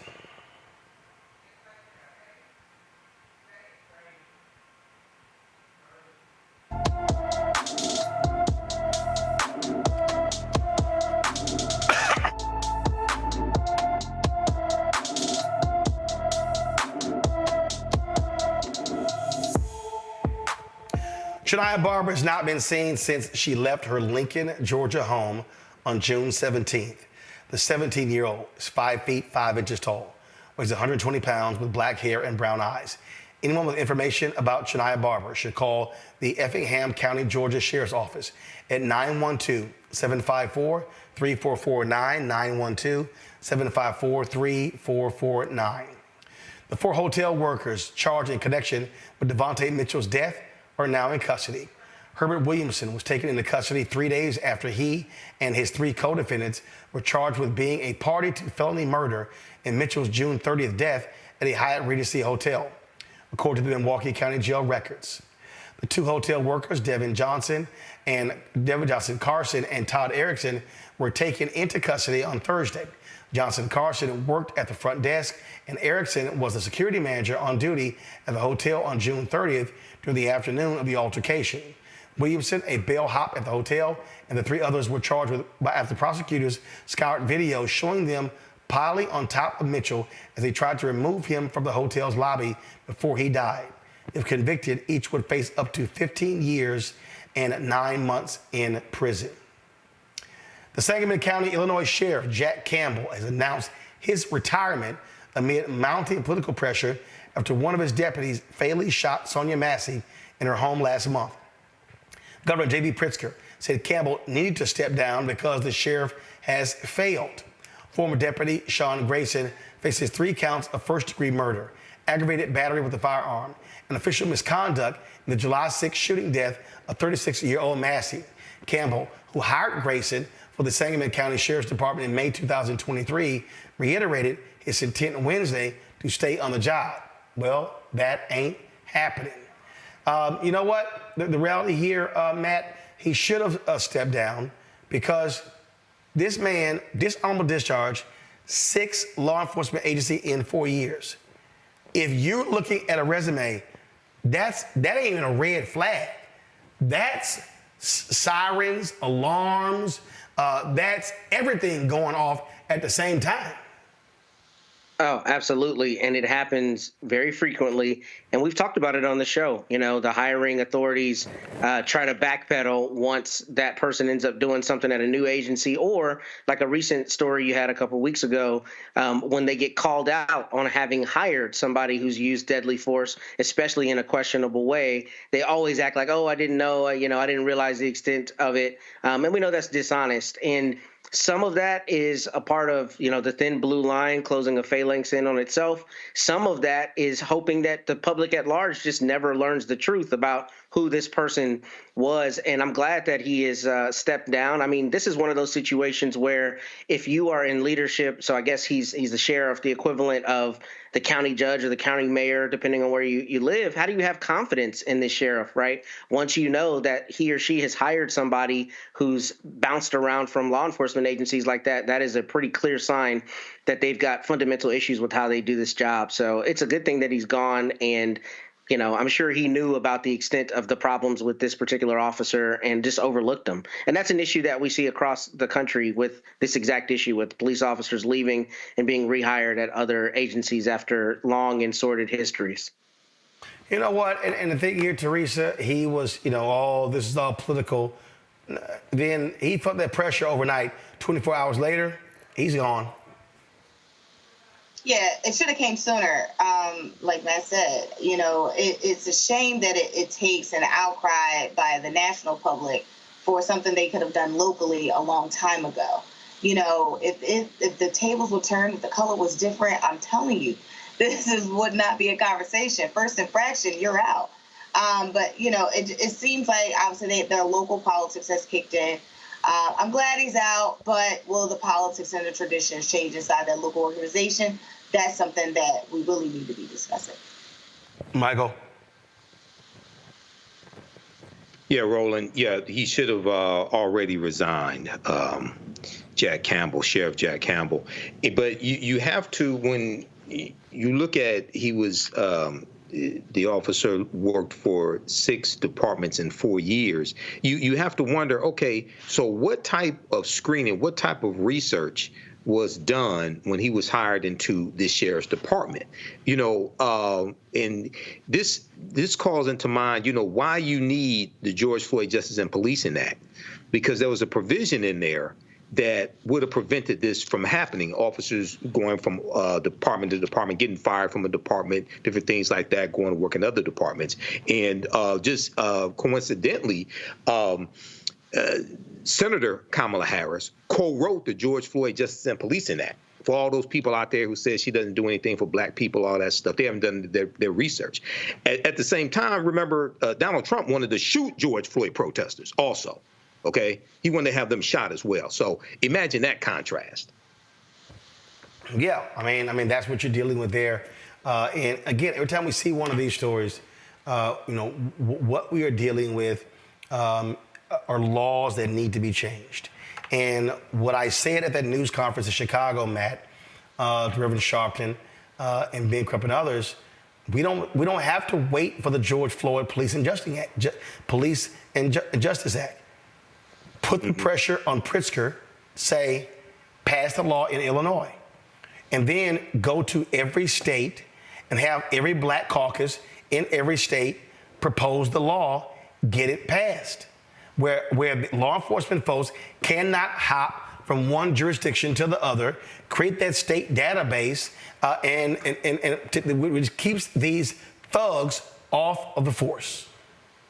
Absolutely. Or add to that some kind of public disclosure so the public is aware that this person had this issue somewhere else, the same way you would with a conviction, right? I mean, with convictions or anything else that's public information, the public is entitled to know that. And that's what makes this so insidious, is that these officers will do something bad, have an issue, harm somebody, and then move somewhere else. And the people whom they're now policing have no idea of their background, and therefore are not able to hold their local government accountable for hiring him or her. So it should come with a public disclosure, and I think that's a good idea. And that's really one of the issues that we have when we talk about qualified immunity, particularly, and issues related to policing, is that so much of the immediate way to change it is on the local level, but we often talk about it at the high level. And locally, these things need to be changed. I mean, right before I came on the show, I literally had a family in my office where their son was killed about 2 weeks ago under questionable circumstances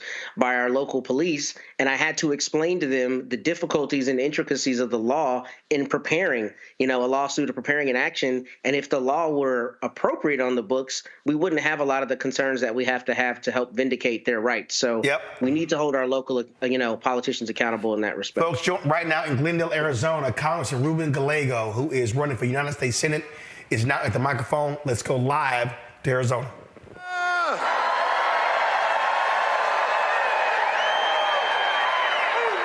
It is so good to be here with my fellow Arizonans.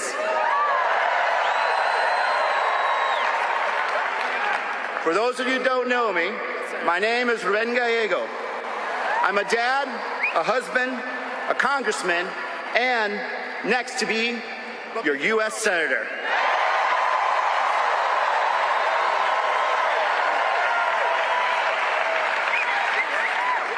But before all that, I proudly serve in the United States Marine Corps. Hoorah! Hoorah! Yup, yup. I had the honor of fighting for my country alongside my brothers in Iraq. And those were some very tough days. But the fight for my brothers was worth it. And so is this fight.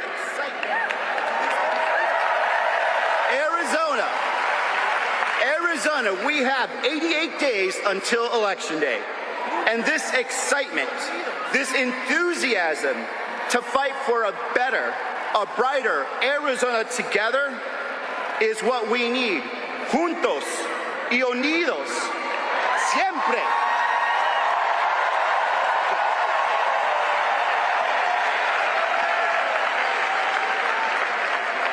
I am proud. One second, we have a... Is everything okay? Medical, I apologize. Can we get some medical care over there, please? Are you okay?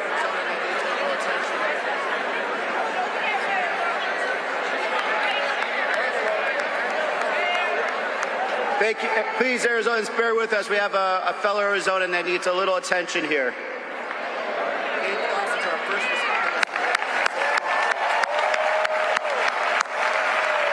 There we go. Thank you also to our first responders for reacting so quickly. Give them a round of applause.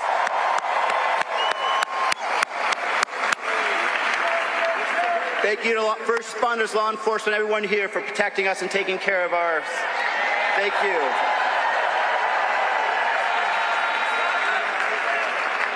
This is a very good example of what Arizona is. We took care of each other right now. We asked for help. We said that we were going to take care of a fellow person. That's what we're bringing here today. Together in 88 days. Together in 88 days, we can bring that better Arizona forward.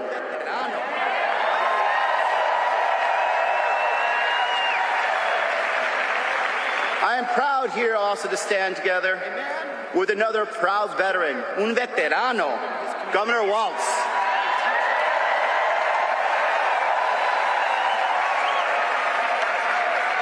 A man who has spent his career proudly serving his community. A teacher, a football coach, a soldier in the National Guard,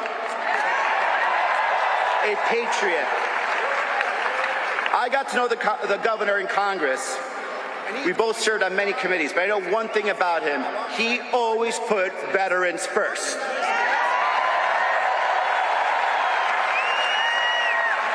And he is going to proudly represent us alongside our next president of the United States, Kamala Harris.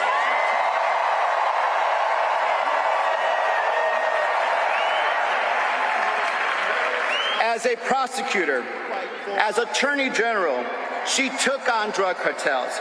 As a U.S. Senator and now the Vice President, Kamala Harris knows how to win and to fight for us.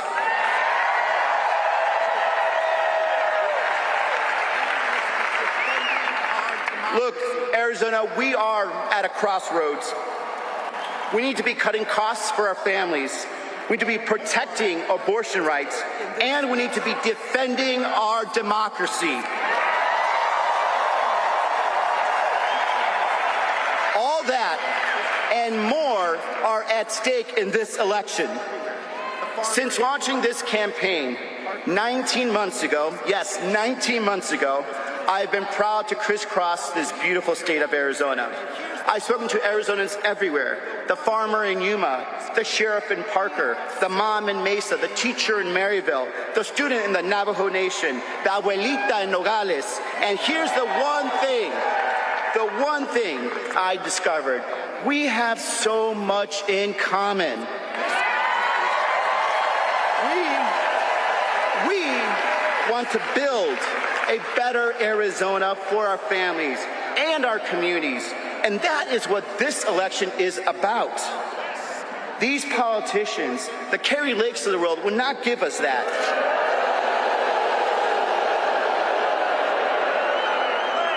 She and they will divide us. She'll ban abortion and not look back. She'll put Medicare on the chopping block. And she has been very clear that she will not do anything to have true solutions to the border. This is the same person that is still trying to declare herself governor 2 years after losing an election. Kari Lake is not looking out for you. She's looking out for herself. And what we need is someone to look out for you, to fight for you. And I am probably going to be that person.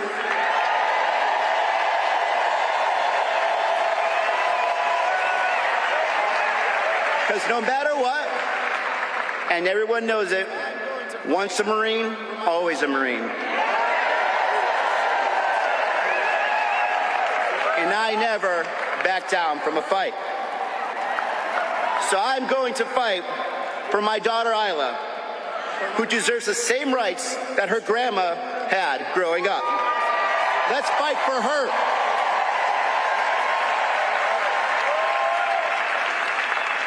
For my mom, who struggled to put food on the table, keep us in our safe apartment, and fight for a better future. Let's fight for her.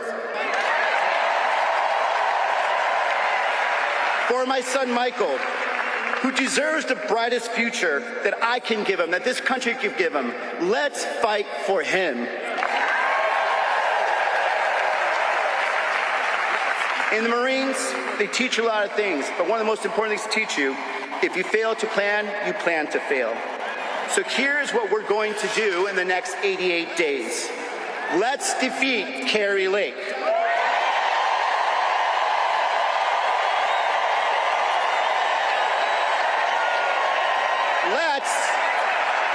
Let's defeat Donald Trump.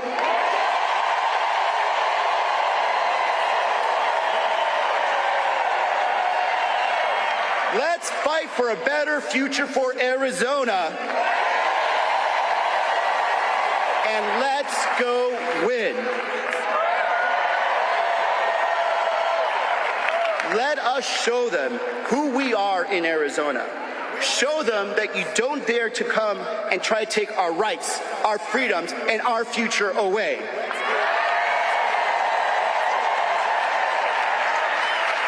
We are Arizonans. We will fight back. We will protect our rights, and we will protect our future. Let's do it. Let's go win. Let's go Arizona.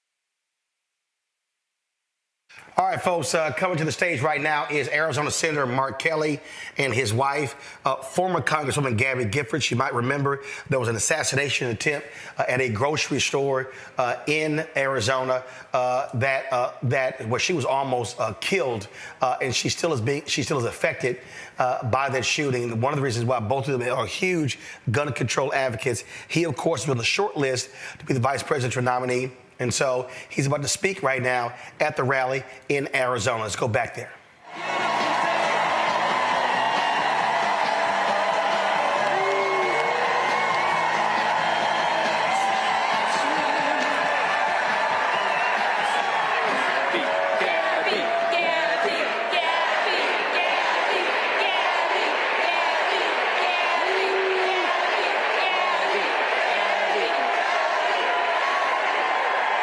Wow.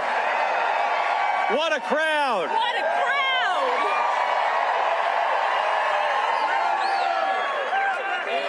Thank you. Woo! Hello, Phoenix. Woo!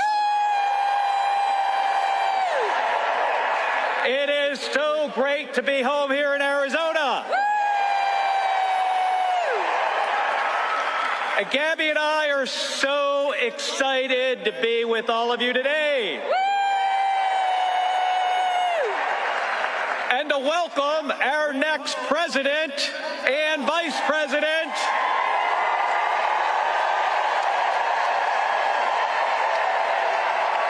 To our great home of the state of Arizona. Woo!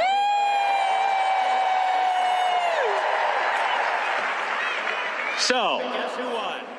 Gabby and I played rock, paper, scissors to see who could speak first today.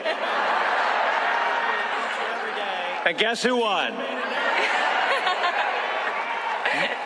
You're right. My wife, the woman who inspires me each and every day and teaches me to never give up.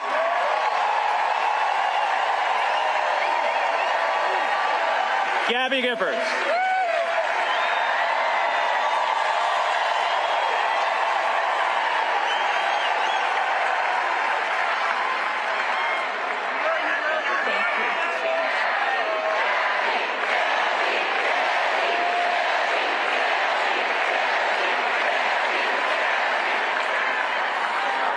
Our lives can change so quickly. Mine did when I was shot, but I never gave up hope. I chose to make a new start, to move ahead, to not look back. I'm relearning so many things, how to walk, how to talk, and I'm fighting to make the country safer.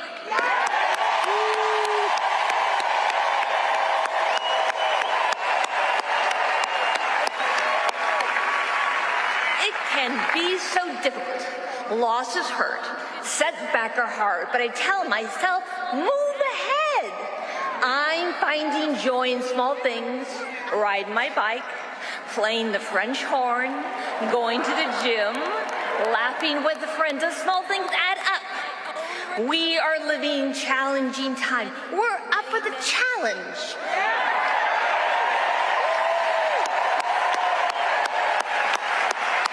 My own recovery has taken years. Many, many, many people helped me along the way, and I learned so much. I learned that people care for each other and work together. Progress is possible. A world is possible.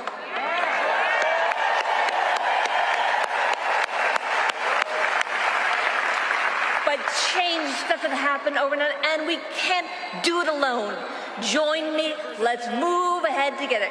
Thank you very much. Thank you.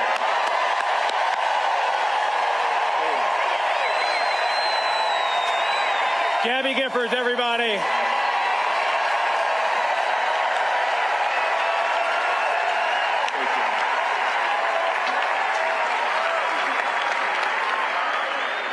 Arizona Democrats. Now, we've done a whole lot of winning over these past few years, haven't we? And I don't know about you, but I think we're ready to keep winning. We are going to keep winning with Kamala Harris and Governor Tim Walz.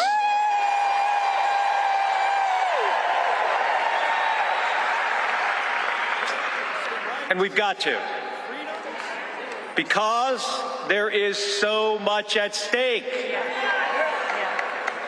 Whether our kids grow up with the same rights, and freedoms as the generations before them. Whether our economy works for everyday people or is rigged for billionaires. And whether our alliances are strengthened or shredded.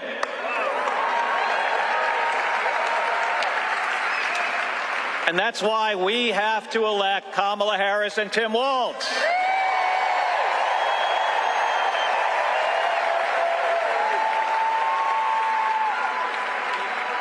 Kamala Harris has served as a prosecutor, an attorney general, a senator, and now as the Vice President of the United States of America.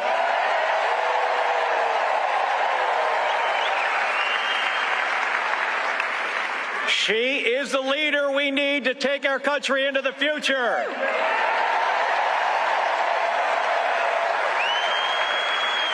To lower the cost of child care, to restore reproductive rights,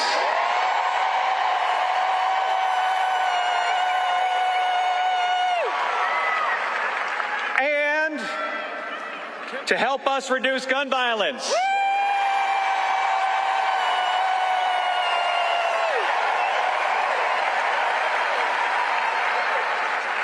And Tim Walz has served as a coach, as a teacher, as the governor of the state of Minnesota, and in the U.S. House. And I don't know if you know this, but Gabby and Tim Walz were sworn in together as brand new members of Congress.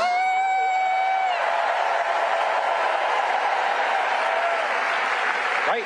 Yes. Right. He served honorably in uniform for decades.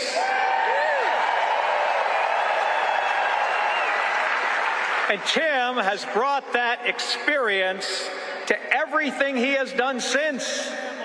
Fighting for our service members, fighting for veterans, and fighting for military families.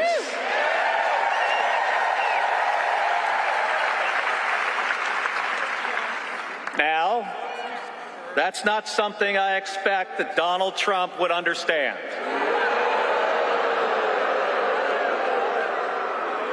Donald Trump calls those who served suckers and losers.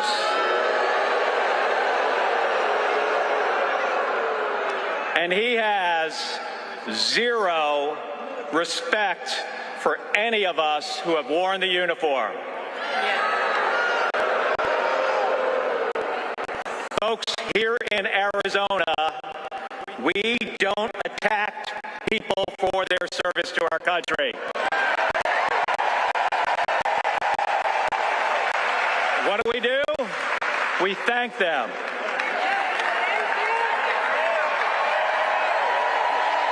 Right?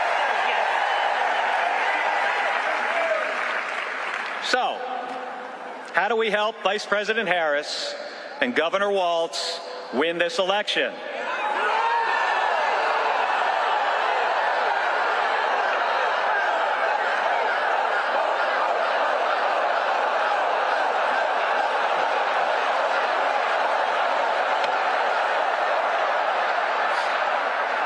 So, folks, this is not rocket science. And I know a little bit about rocket science.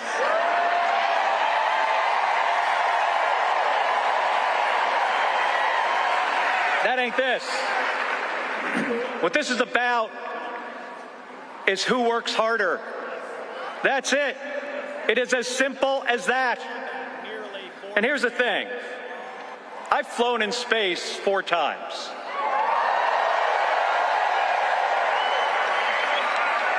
And I've flown in combat nearly 40 times. But folks, not once did I do any of that by myself.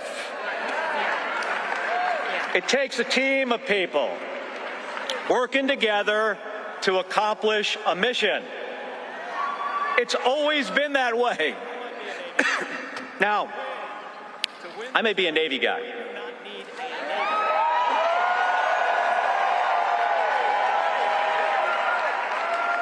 I might be a Navy guy, but to win this election, we do not need a Navy. What we need is an Army.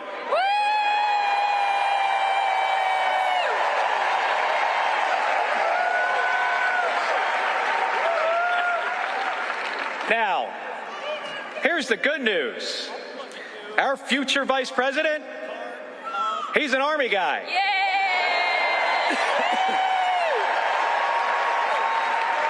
So we need all of you to become part of an army. Yes.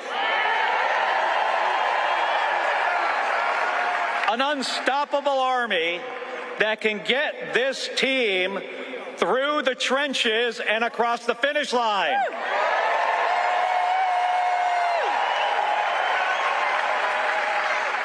And Gabby and I, we are ready to join this army.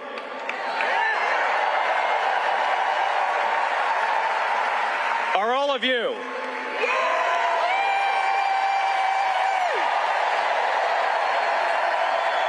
All right, so let's get this done, Arizona. Thank you. Thank you very much. Thank you, everybody.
Celebration tonight. Celebrate. Don't wait too late. No, we don't stop. You can't stop. We're gonna celebrate. One more time. One more time. One more time, a celebration. You know we're gonna do it right tonight. Hey, just feel it. Music's got me feeling the need. Yeah. Come on, all right. One more time.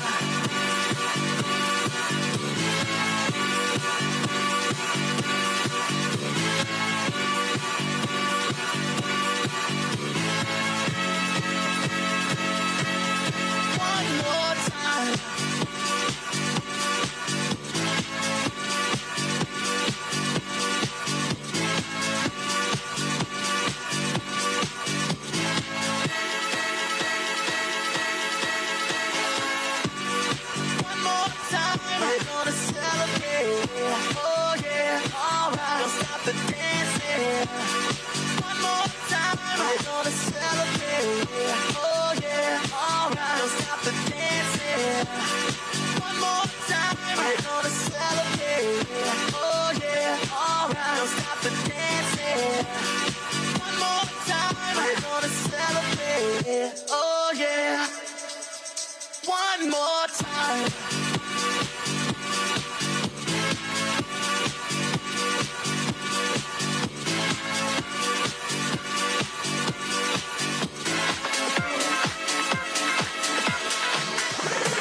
This shit that ice cold. Michelle fight for that white gold. This one for them hood girls, them good girls, straight masterpieces. Styling, wildin', living it up in the city. Got Chuck's on with Saint Laurent. Gotta kiss myself, I'm so pretty. I'm too hot. Call the police and the fireman. I'm too hot. Make a dragon wanna retire, man. I'm too hot. Say my name, you know who I am. I'm too hot. And my band about that money, break it down. Girls hit you, hallelujah. Girls hit you, hallelujah. Girls hit you, hallelujah. 'Cause Uptown Funk gon' give it to you. 'Cause Uptown Funk gon' give it to you. 'Cause Uptown Funk gon' give it to you. Saturday night and we in the spot. Don't believe me, just watch. Come on.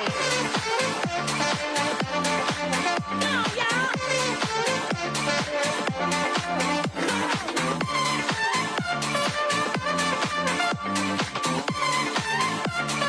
Don't believe me, just watch. Come on, y'all.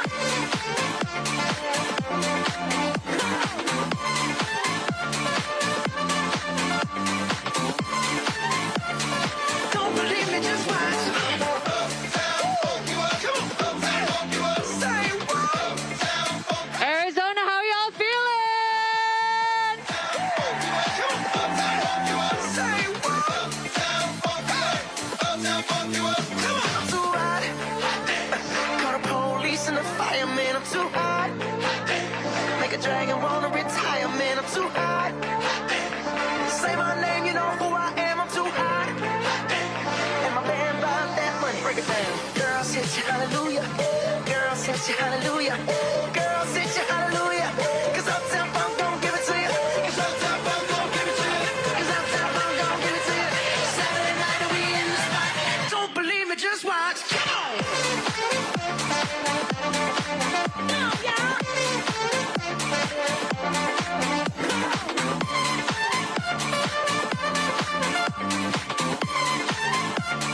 Don't believe me, just watch.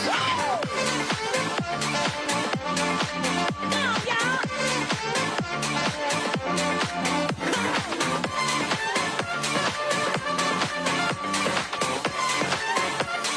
Don't believe me, just watch. I don't know about you, but I feel good. I don't know about you, but I feel good. I don't know about you, but I feel good.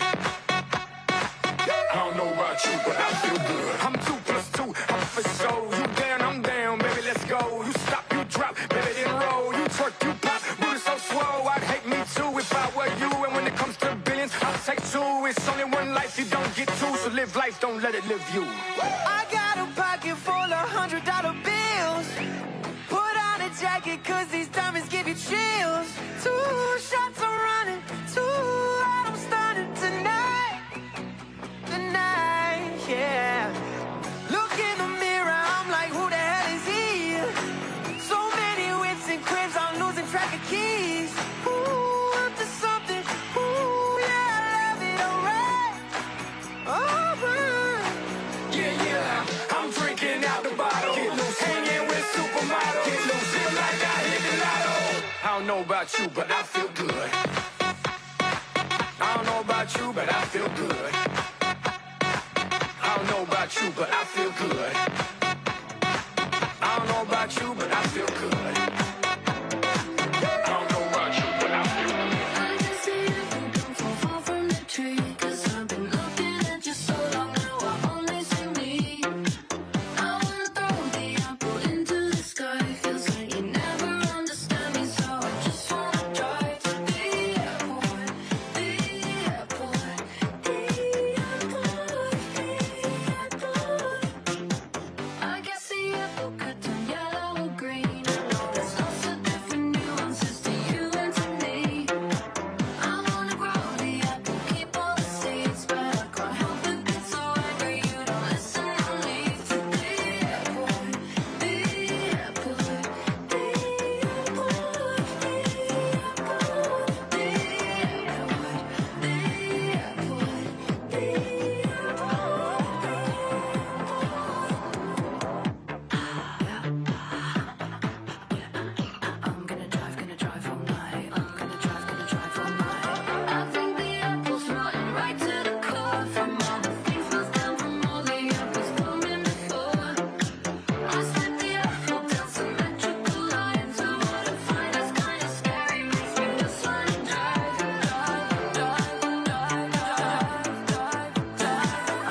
Here we go.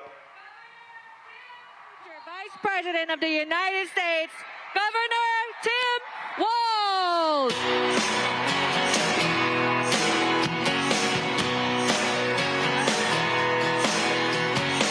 Well, I was born in a small town, and I live in a small town. Probably die in a small town, oh, small communities.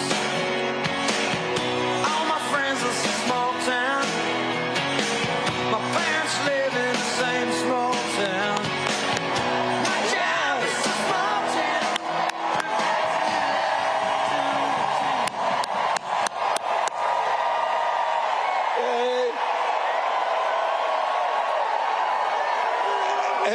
Hello, Arizona. Wow. Hey.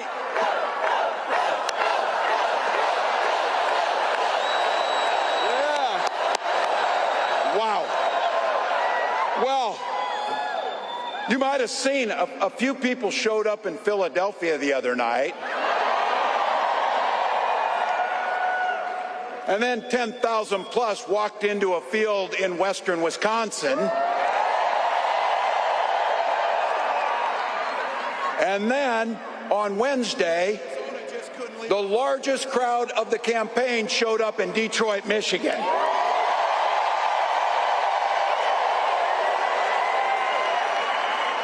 But Arizona just couldn't leave it alone, could you?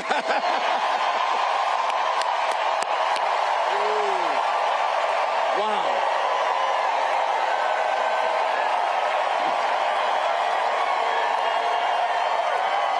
You know, it's not as if anybody cares about crowd sizes or anything. So. Wow. Let me begin by giving a few thanks to some people here and a few dear folks to us. First of all, I want to thank Arizona for sharing Senator Mark Kelly and Gabby Giffords with the rest of the country.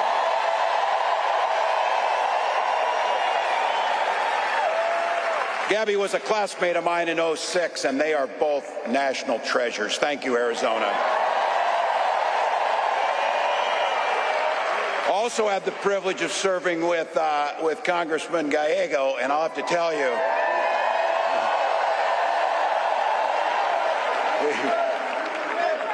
he was an amazing colleague, and I have to tell you, he's going to be an amazing senator. But we get a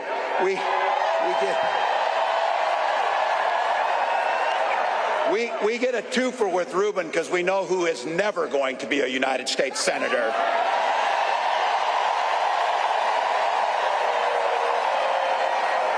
To all the local elected officials, thank you. But the most important thank you to each and every one of you. Look. You took time out of your busy lives. You found babysitters. You took time off work. You walked for miles in. Look, I'm a Minnesotan. I'm like a damn snowman. I'm melting here. We walk on water half the year in Minnesota. It's so damn cold. But not you. You came. And you came into this space with neighbors.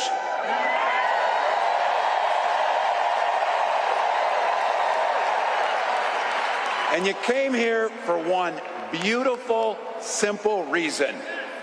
You love this democracy.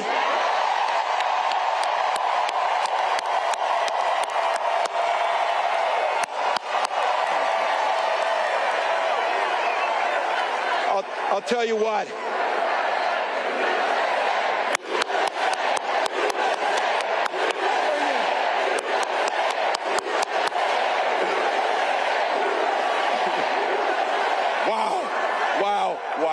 Well, I couldn't be prouder to stand with you, and I couldn't be prouder to be on this ticket.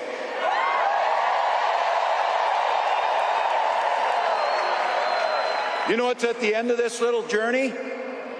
Kamala Harris as the next president of the United States.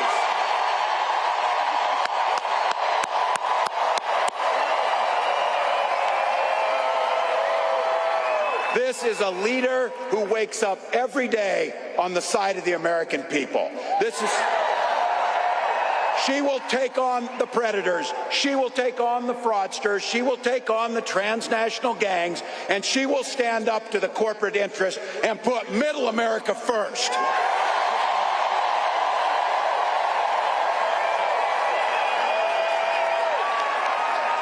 And she's been effective. She's been willing to reach across the aisle no matter what, just to make sure it improves people's lives. And I'll have to tell you, I know a little something about commitment to people. Some of you heard this. I was born in a small town in Nebraska. We talk about small towns. These are those Nebraskans that moved out here for the winter, so. But look, small town was all about community. My mom and dad, they taught us to show some care to your neighbors, show some generosity, work towards a common good, be a decent human being to your neighbors.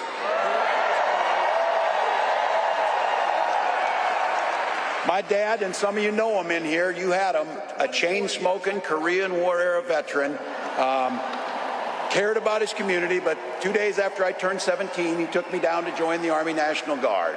I'm proud of that service. And for 24 years, I proudly wore that uniform.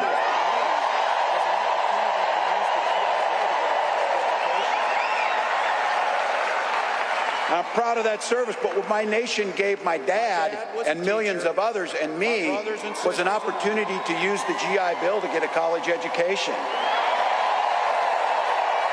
brothers and sisters and I all became teachers. My dad was a teacher. My brothers and sisters and we married teachers. My brothers and sisters and I all became teachers. I had the privilege of teaching high school social studies for 20 years. And we married teachers. And you might have heard, coaching a state championship football team. I had the privilege of teaching high school social studies for 20 years. And you might have heard, coaching a state championship football team.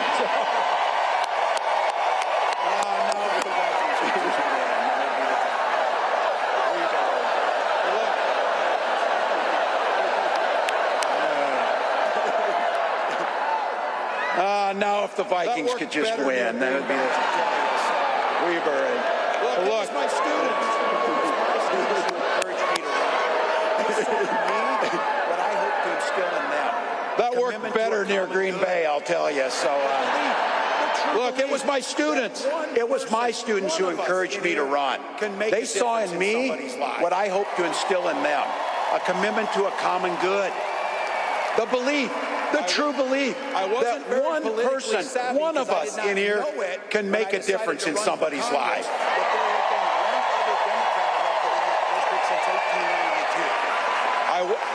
I wasn't very politically savvy because I did not know it when I decided to run for Congress that there had been one other Democrat elected in that district since 1892.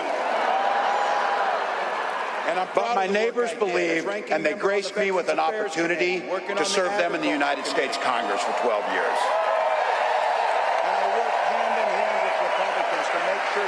And I'm proud of the work I did as ranking member on the Veterans Affairs Committee, working on the Agriculture Committee. And I worked hand in hand with Republicans to make sure that we were crafting legislation that improved the lives of veterans and people all across this country. I learned how to compromise without compromising my values. All of those experiences to the challenges facing the state of Minnesota. And as governor of the great state of Minnesota, I brought all of those experiences.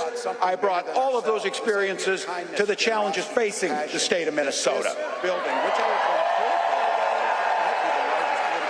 This idea about a common good, this idea about something bigger than ourselves, this idea of kindness, generosity, and compassion, that this building, which I have been told, by the way, might be the largest political gathering in the history of Arizona. I think it's safe to say Donald Trump sees the world a little differently than we do. First and foremost, to be very clear about this, I think it's safe to say Donald Trump sees the world a little differently than we do. You're too busy serving only yourself. First and foremost, and be very clear about this, again and again, he doesn't know the first thing about service. Donald Trump weakens our country, It's hard to provide service when you're too busy serving only yourself. Again and again and again. And that's to say nothing. Donald Trump weakens our country to strengthen his own hands. You've watched him mock our laws. As governors, you watched him sow chaos and division at every opportunity. And pitted us in a hunger game. And that's to say nothing of his record as president. Basic life-saving needs. And because of him, our neighbors died. As governors, he froze during COVID and pitted us in a hunger game against our neighbors to try and find basic life-saving needs. And because of him, our neighbors died. By failing, the statistics and the facts are clear about this. Violent crime was up under Donald Trump. And we don't even have to count his crimes in that to make it up. So, still.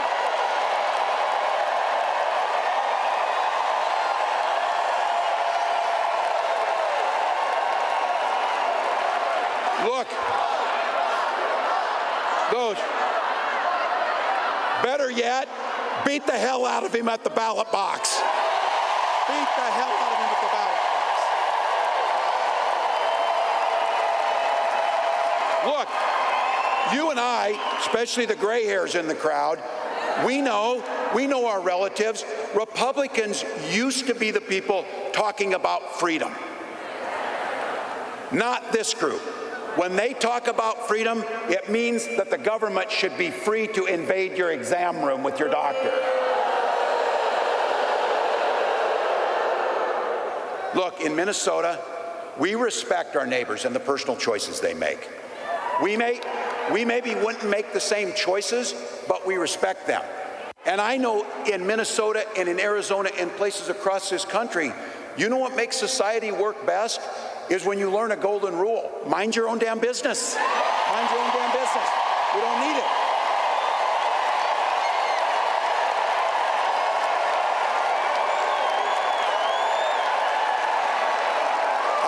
I don't need you telling me what books to read.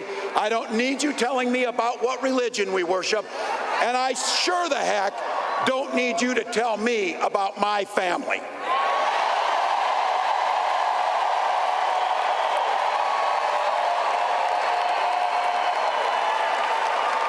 Look, this one's personal for me. This one's personal for me about IVF and reproductive care. When my wife and I, my wife of 30 years, because yes, we share family values, we just make our own damn choices about our family.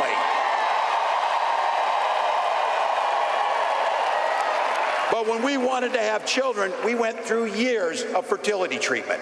And I remember it was like it was yesterday, just waiting for good news. And then the phone would ring and you would be tensed up, and then you would hear that the treatments had failed. It would blot out the sun that you just wanted something so beautiful and so simple to have a child. And then one day, and it wasn't by chance, when that news came and we welcomed our daughter into the world,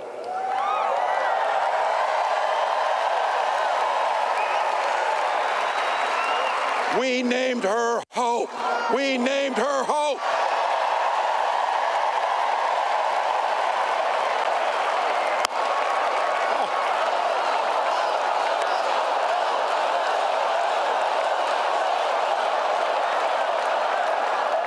I'm not crying, you're crying. So when Vice President Harris and I talk about freedom, we're very clear. We mean the freedom to make your own health care decisions.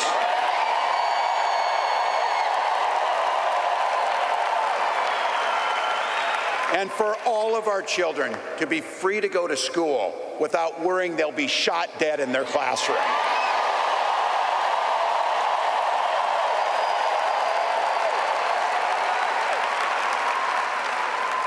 And in Minnesota, believe me, we believe in the Second Amendment, but we also believe in common sense gun violence laws.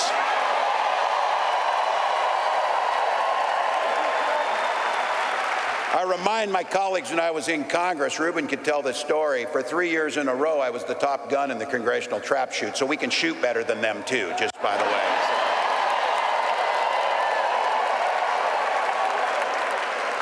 When Vice President Harris talks about freedom, it's when freedom is when education is a ticket to the middle class, not crippling student loan debt.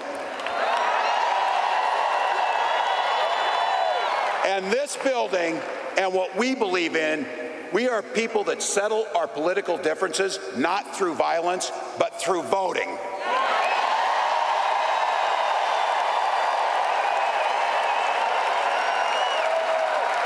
It's a simple.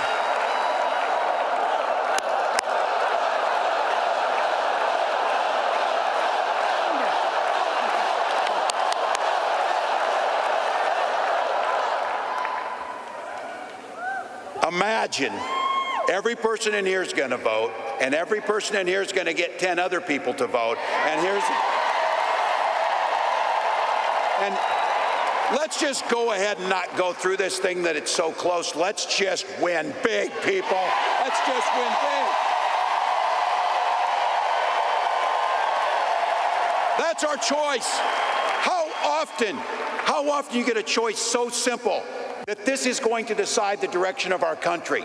We have 87 days to decide the direction we're going to go. And I've been saying it.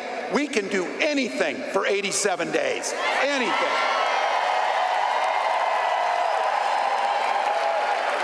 And my mantra is, and look, you can see it on me over the last 5 days, we'll sleep when we're dead. We'll sleep when we're dead. Not now. Not now. Look, you know it, and I know it, but I think we need to be reminded. You know exactly what Donald Trump's plans are. You know which direction he's taking us. Don't believe this guy. Don't believe, that's like, listen, no one in here believes this guy, so anyway. But don't believe it when he's playing dumb about this Project 2025. He knows exactly what it'll do. They are not playing. They wrote their plan out. But just like they're getting arrogant about it, they're saying the quiet stuff out loud. It'll take our freedoms. It'll rig the economy for the super rich. It'll underfund veterans. And you know that if he goes back again, he's not only going to let go where he left off, it is going to be much, much, much worse. So look, rising costs, pulling health care from us, you know the whole routine. Look, I get this too. I know I'm preaching to the choir, a damn big and beautiful choir.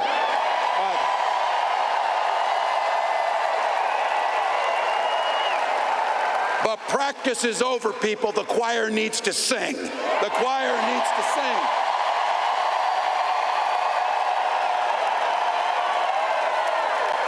Trump's not fighting for your family. He doesn't give a damn. And his running mate shares the same dangerous, twisted, backward agenda. Yeah, every kid in my class of 25 studied at Yale, had their career funded by Silicon Valley billionaires, and then writes a book trashing the very people who raised you. I've said it, it wasn't a name, it was an observation. These guys come up with the weirdest damn ideas that you will ever imagine. You know it's true.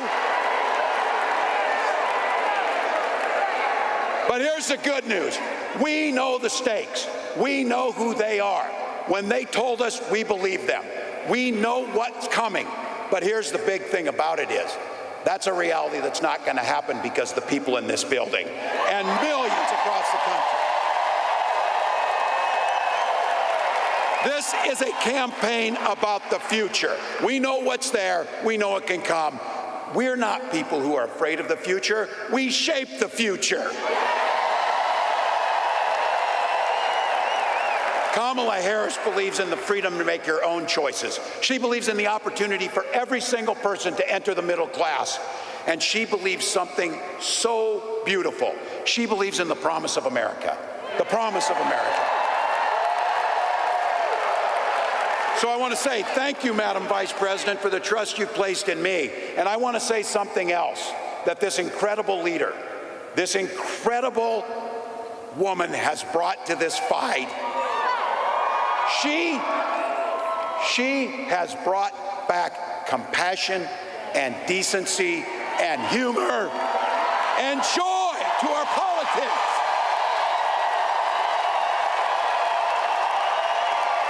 So Arizona, bring that joy with you, bring those smiles, bring that positive future as you join me in welcoming the next President of the United States, Kamala Harris.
Thank you all so very much. Oh, it is good to be back. Let me just start by thanking everyone who is here. Thank you all so very much. All of you. We're going to do this. We're going to do this. We are going to do this.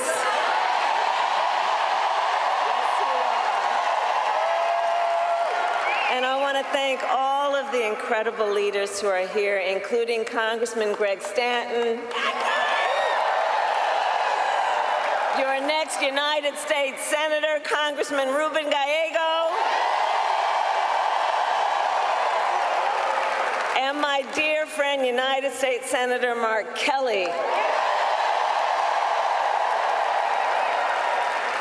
And let me just say, as Arizona knows, Mark is an extraordinary leader who has dedicated his life to the service of our nation as a fighter pilot, as an astronaut, and as a member of the United States Congress. And he has given so much to our country. He always fights for the people of Arizona.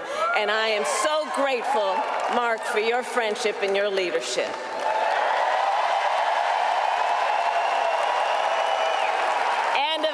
The phenomenal Congresswoman Gabby Giffords.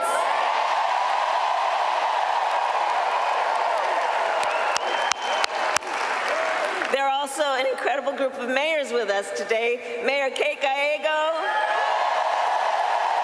Mayor Corey Woods, and Arizona co-chair of Republicans for Harris, Mayor John Giles.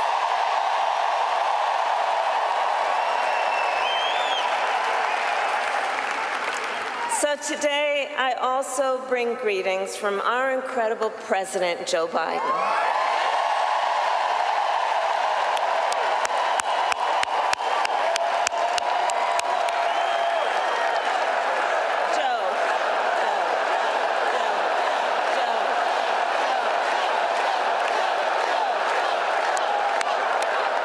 And I know we are all deeply grateful for his lifetime of service to our nation, and we thank Joe Biden each and every day for all he is and all he has done and all he has yet to do. Let us thank him always.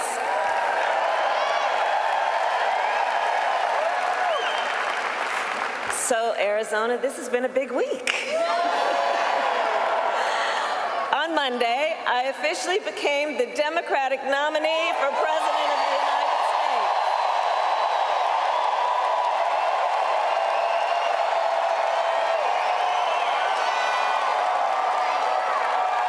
And on Tuesday, I announced my running mate in this campaign, Governor Tim Walz.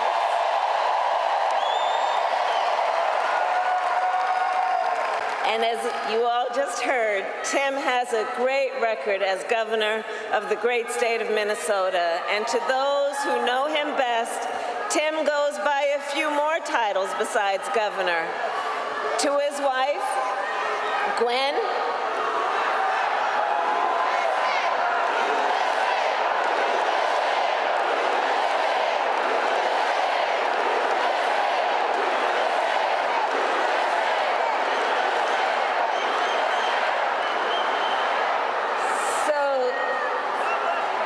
thank you. So Tim, we know him by governor, but you'll soon get to know his wife, Gwen, to whom, you know what? Hold on a second. Hold on, everybody. Hold on. Here's the thing. We are all in here together. I'm told an extraordinary number of folks who are here together because we love our country. We're here to fight for our democracy.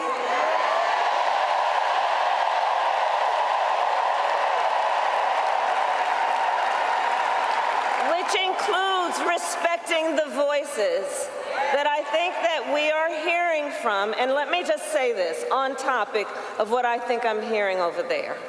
Let me just speak to that for a moment, and then I'm going to get back to the business at hand.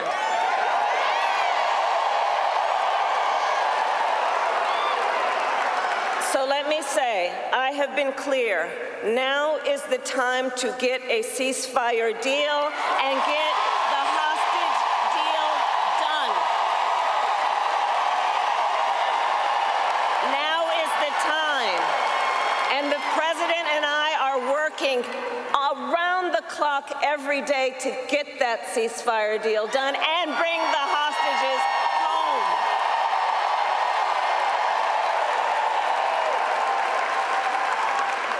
So I respect your voices, but we are here to now talk about this race in 2024.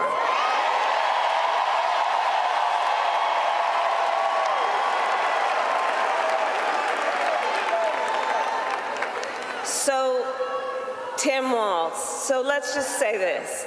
Besides being governor, the thing I've come to learn about Tim Walz that you have known and may learn more, he's an extraordinary person. He's known by many titles. To his wife, Gwen, he is husband. To his kids, Hope and Gus, he is dad. To the people of southern Minnesota for 12 years, he was congressman.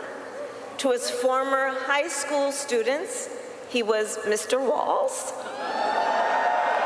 And to his former high school football players, he was coach.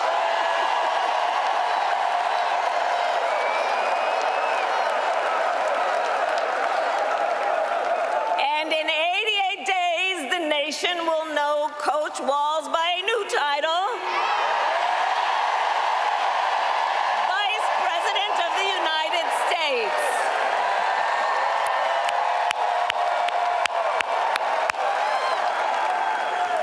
So it's so good to be back in Arizona, and I thank you all for turning out today. This is an extraordinary, extraordinary thing.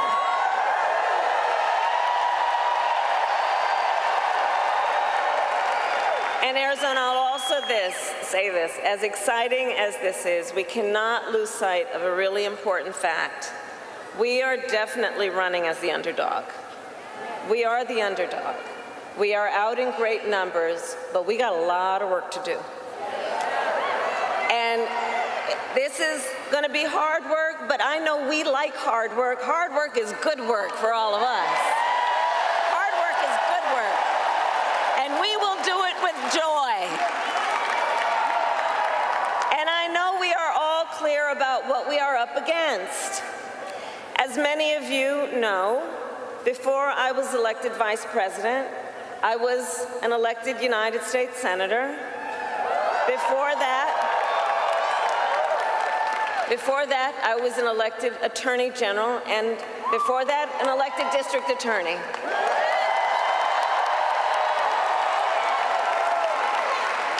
And before that, I was a courtroom prosecutor. So I took on, in these roles, perpetrators of all kinds. Predators who abused women, fraudsters who ripped off consumers, scammers who broke the rules for personal gain. So Arizona, hear me when I say, I know Donald Trump's type.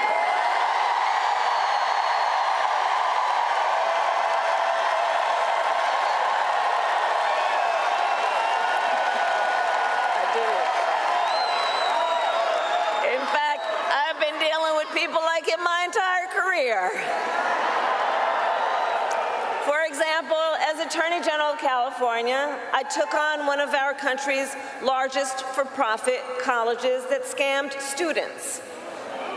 Well, Donald Trump ran a for-profit college that scammed students. As a prosecutor, I specialized in cases of sexual abuse. Well, Donald Trump was found liable for committing sexual abuse. As Attorney General, I held Wall Street banks accountable for fraud. Well, Donald Trump was just found guilty of fraud, 34 counts.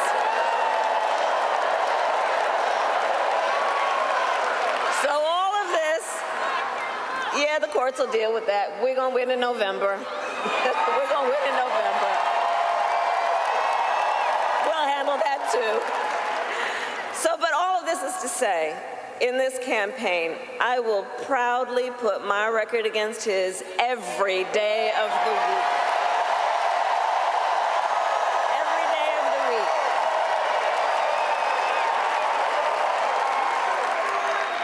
But make no mistake, that being said, our campaign is not just about us versus Donald Trump. It is about, and I love you,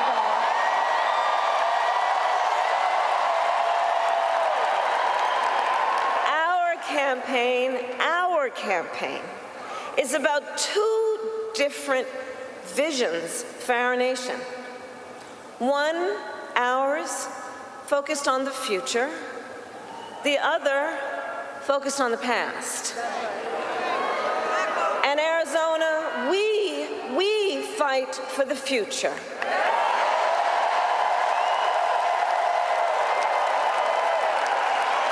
A future with affordable health care, affordable child care, and paid leave.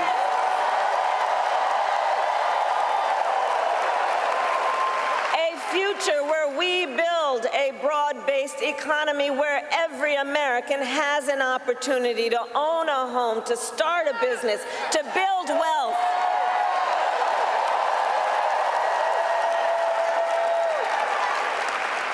Here with us today, I know we have a number of Native leaders. And as president, I will tell you, I will always honor tribal sovereignty and respect tribal self-determination. And fight for a future where every Native person can realize their aspirations and every Native community is a place of opportunity.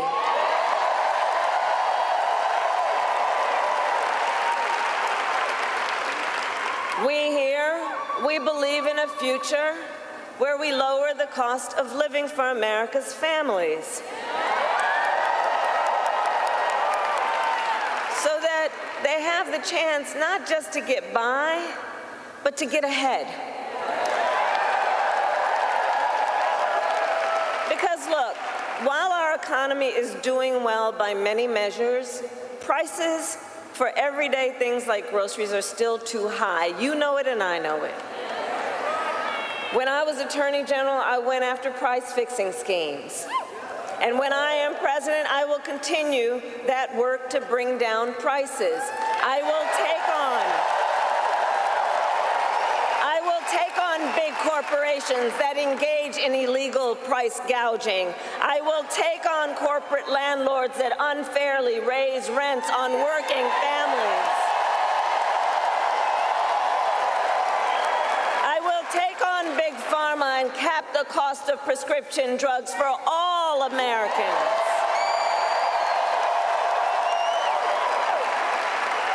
And all of this is to say, unlike Donald Trump, I will always put the middle class and working families first.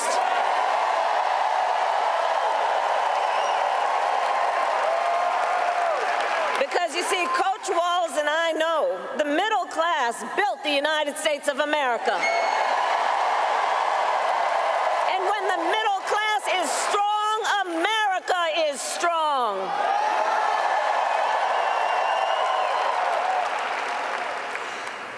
And while we work to move our nation forward, look, Donald Trump, be very clear, intends to move us backward. Just look, and we're not going back.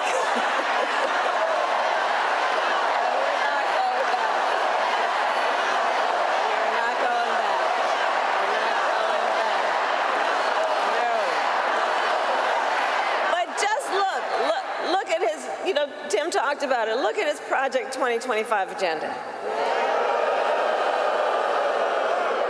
It's 900 plus pages. I can't believe they put that thing in writing, by the way. But when you look at it, when you read it, you will see Project 2025 is a plan to weaken the middle class. If he is elected, Donald Trump intends to give a tax break to billionaires and big corporations. He intends to cut Social Security and Medicare. He intends to surrender our fight against the climate crisis.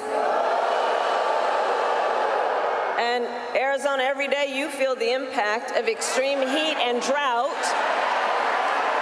You know this crisis is real. He calls it a hoax. And on top of all of this, if Donald Trump wins in November, he intends to end the Affordable Care Act and take us back to a time when insurance companies had the power to deny people with pre-existing conditions. You remember what that was? Remember what that was? He won't win. You're right.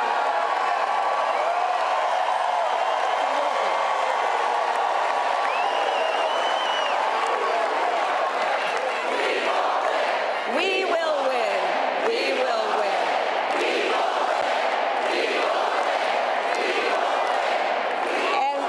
And part of why we are going to win is because we remember, and we are smart, and we know what's happening, and we're not falling for the gaslighting, and we're not falling for the okey-doke.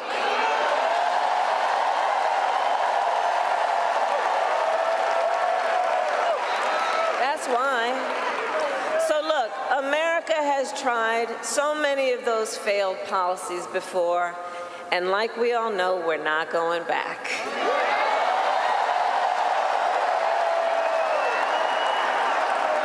We will move forward and take on the biggest issues facing our nation. For example, the issue of immigration. So I was Attorney General of a border state. I went after the transnational gangs, the drug cartels, and human traffickers. I prosecuted them in case after case, and I won. So I know what I'm talking about. We know our immigration system is broken, and we know what it takes to fix it. Comprehensive reform that includes strong border security and an earned pathway to citizenship.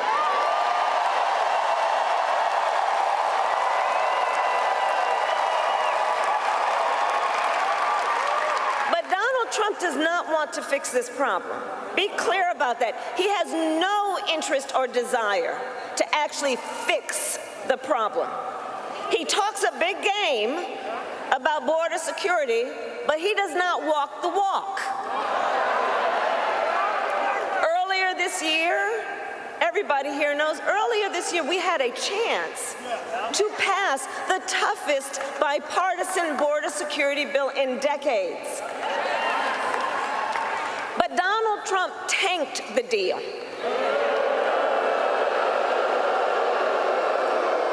Because he thought by doing that it would help him win an election. But when I am president, I will sign the bill.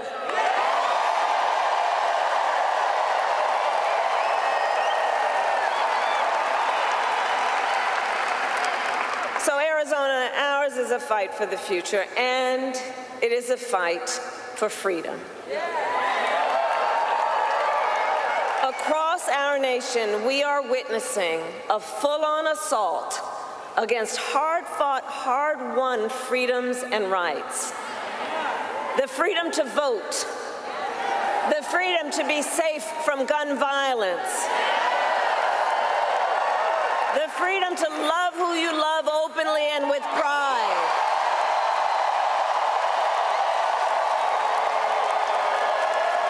And the freedom of a woman to make decisions about her own body and not have her government telling her what to do.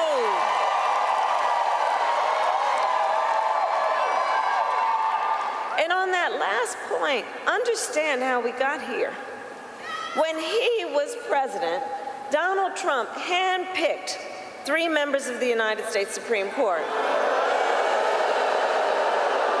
with the intention that they would overturn and undo the protections of Roe v. Wade.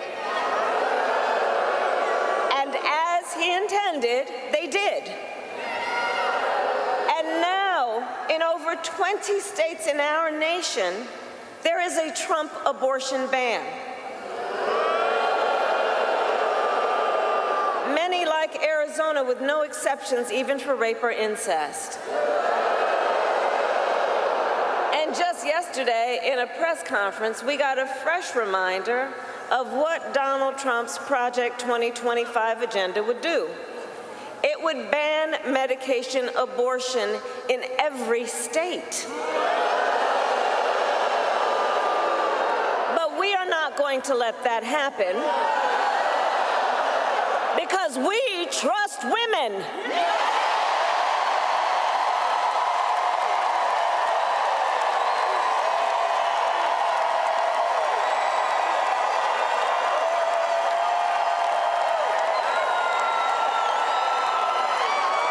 And when I am President of the United States, and when Congress passes a bill to restore reproductive freedoms for every woman in America, I will sign it into law.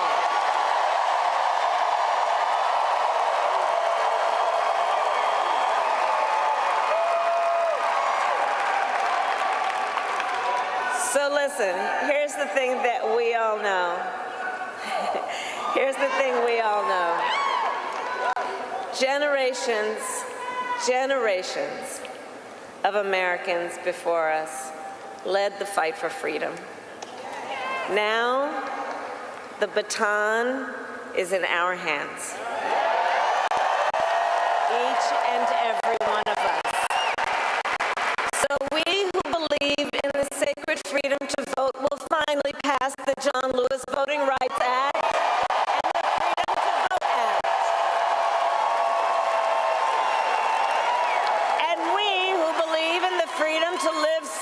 gun violence, we'll finally pass an assault weapons ban, universal background checks, and red flag laws. So much is on the line in this election. And understand, this is not 2016, and this is not 2020. You know, this time around, the stakes are even higher. And that's because last month, the United States Supreme Court basically just told the former president, who has been convicted of fraud, that going forward, he will be effectively immune no matter what he does in the White House. But think about what that means. Think about what that means in this election. Think about what that means. He's been effectively told he will be immune if he's back in the White House. Think about what that means when you remember Donald Trump has openly vowed if reelected, he will be a dictator on day one. That he will weaponize the Department of Justice against his political enemies. Remember that he even called for the, quote, termination of the Constitution of the United States. Understand what this means. And let us be very clear. Someone who suggests we should terminate the Constitution of the United States should never again stand behind the seal of the United States President.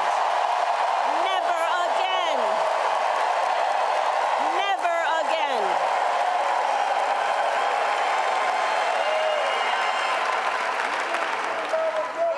So Arizona, it all comes down to this.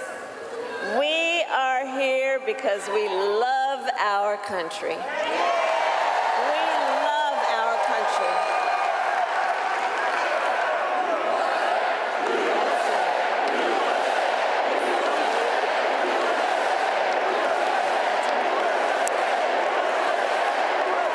We love our country, and I do believe it is the highest form of patriotism to fight for the ideals of our country.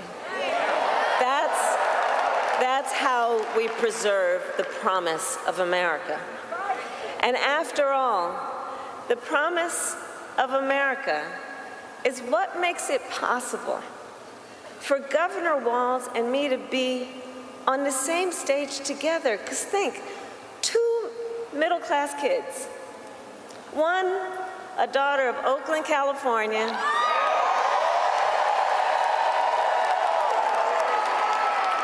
raised by a working mother, had a summer job at McDonald's. The other, a son of Nebraska Plains who grew up working on a farm. Think about it. Only in America is it possible for them together to make it all the way to the White House.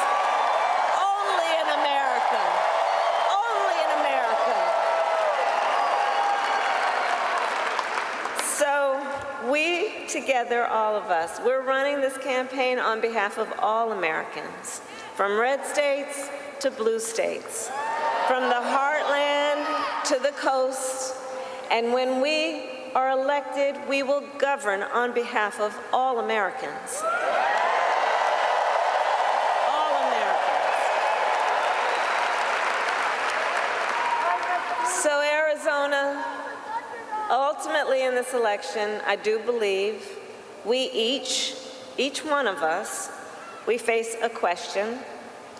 That question being, what kind of country do we want to live in? Do we want to live in a country of chaos, fear, and hate? Or a country of freedom, compassion, and rule of law?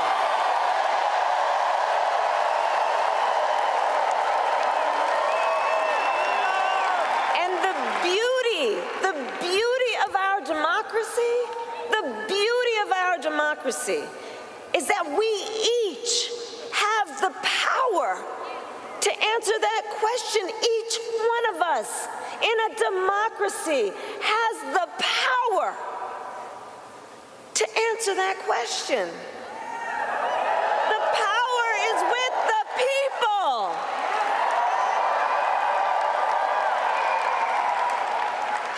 And in the next, then 88 days, we need you to use your power. We need you to knock on some doors. We need you to register folks to vote. We need you to energize, to mobilize, to organize, and to make your voices heard. So Arizona, I ask, are you ready to make your voices heard?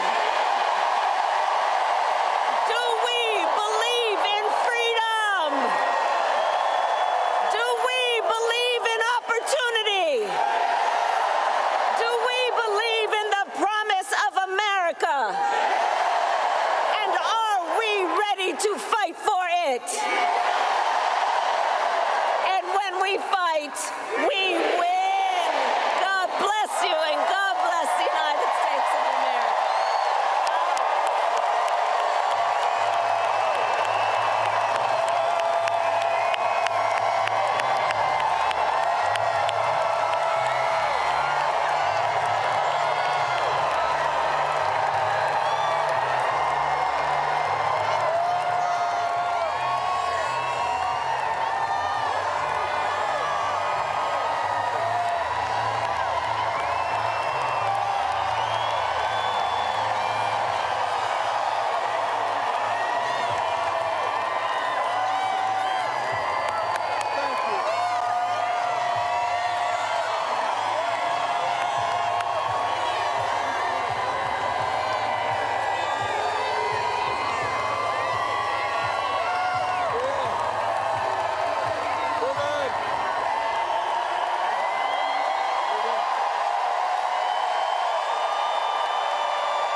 Aaron Gilchrist is on the ground in Phoenix.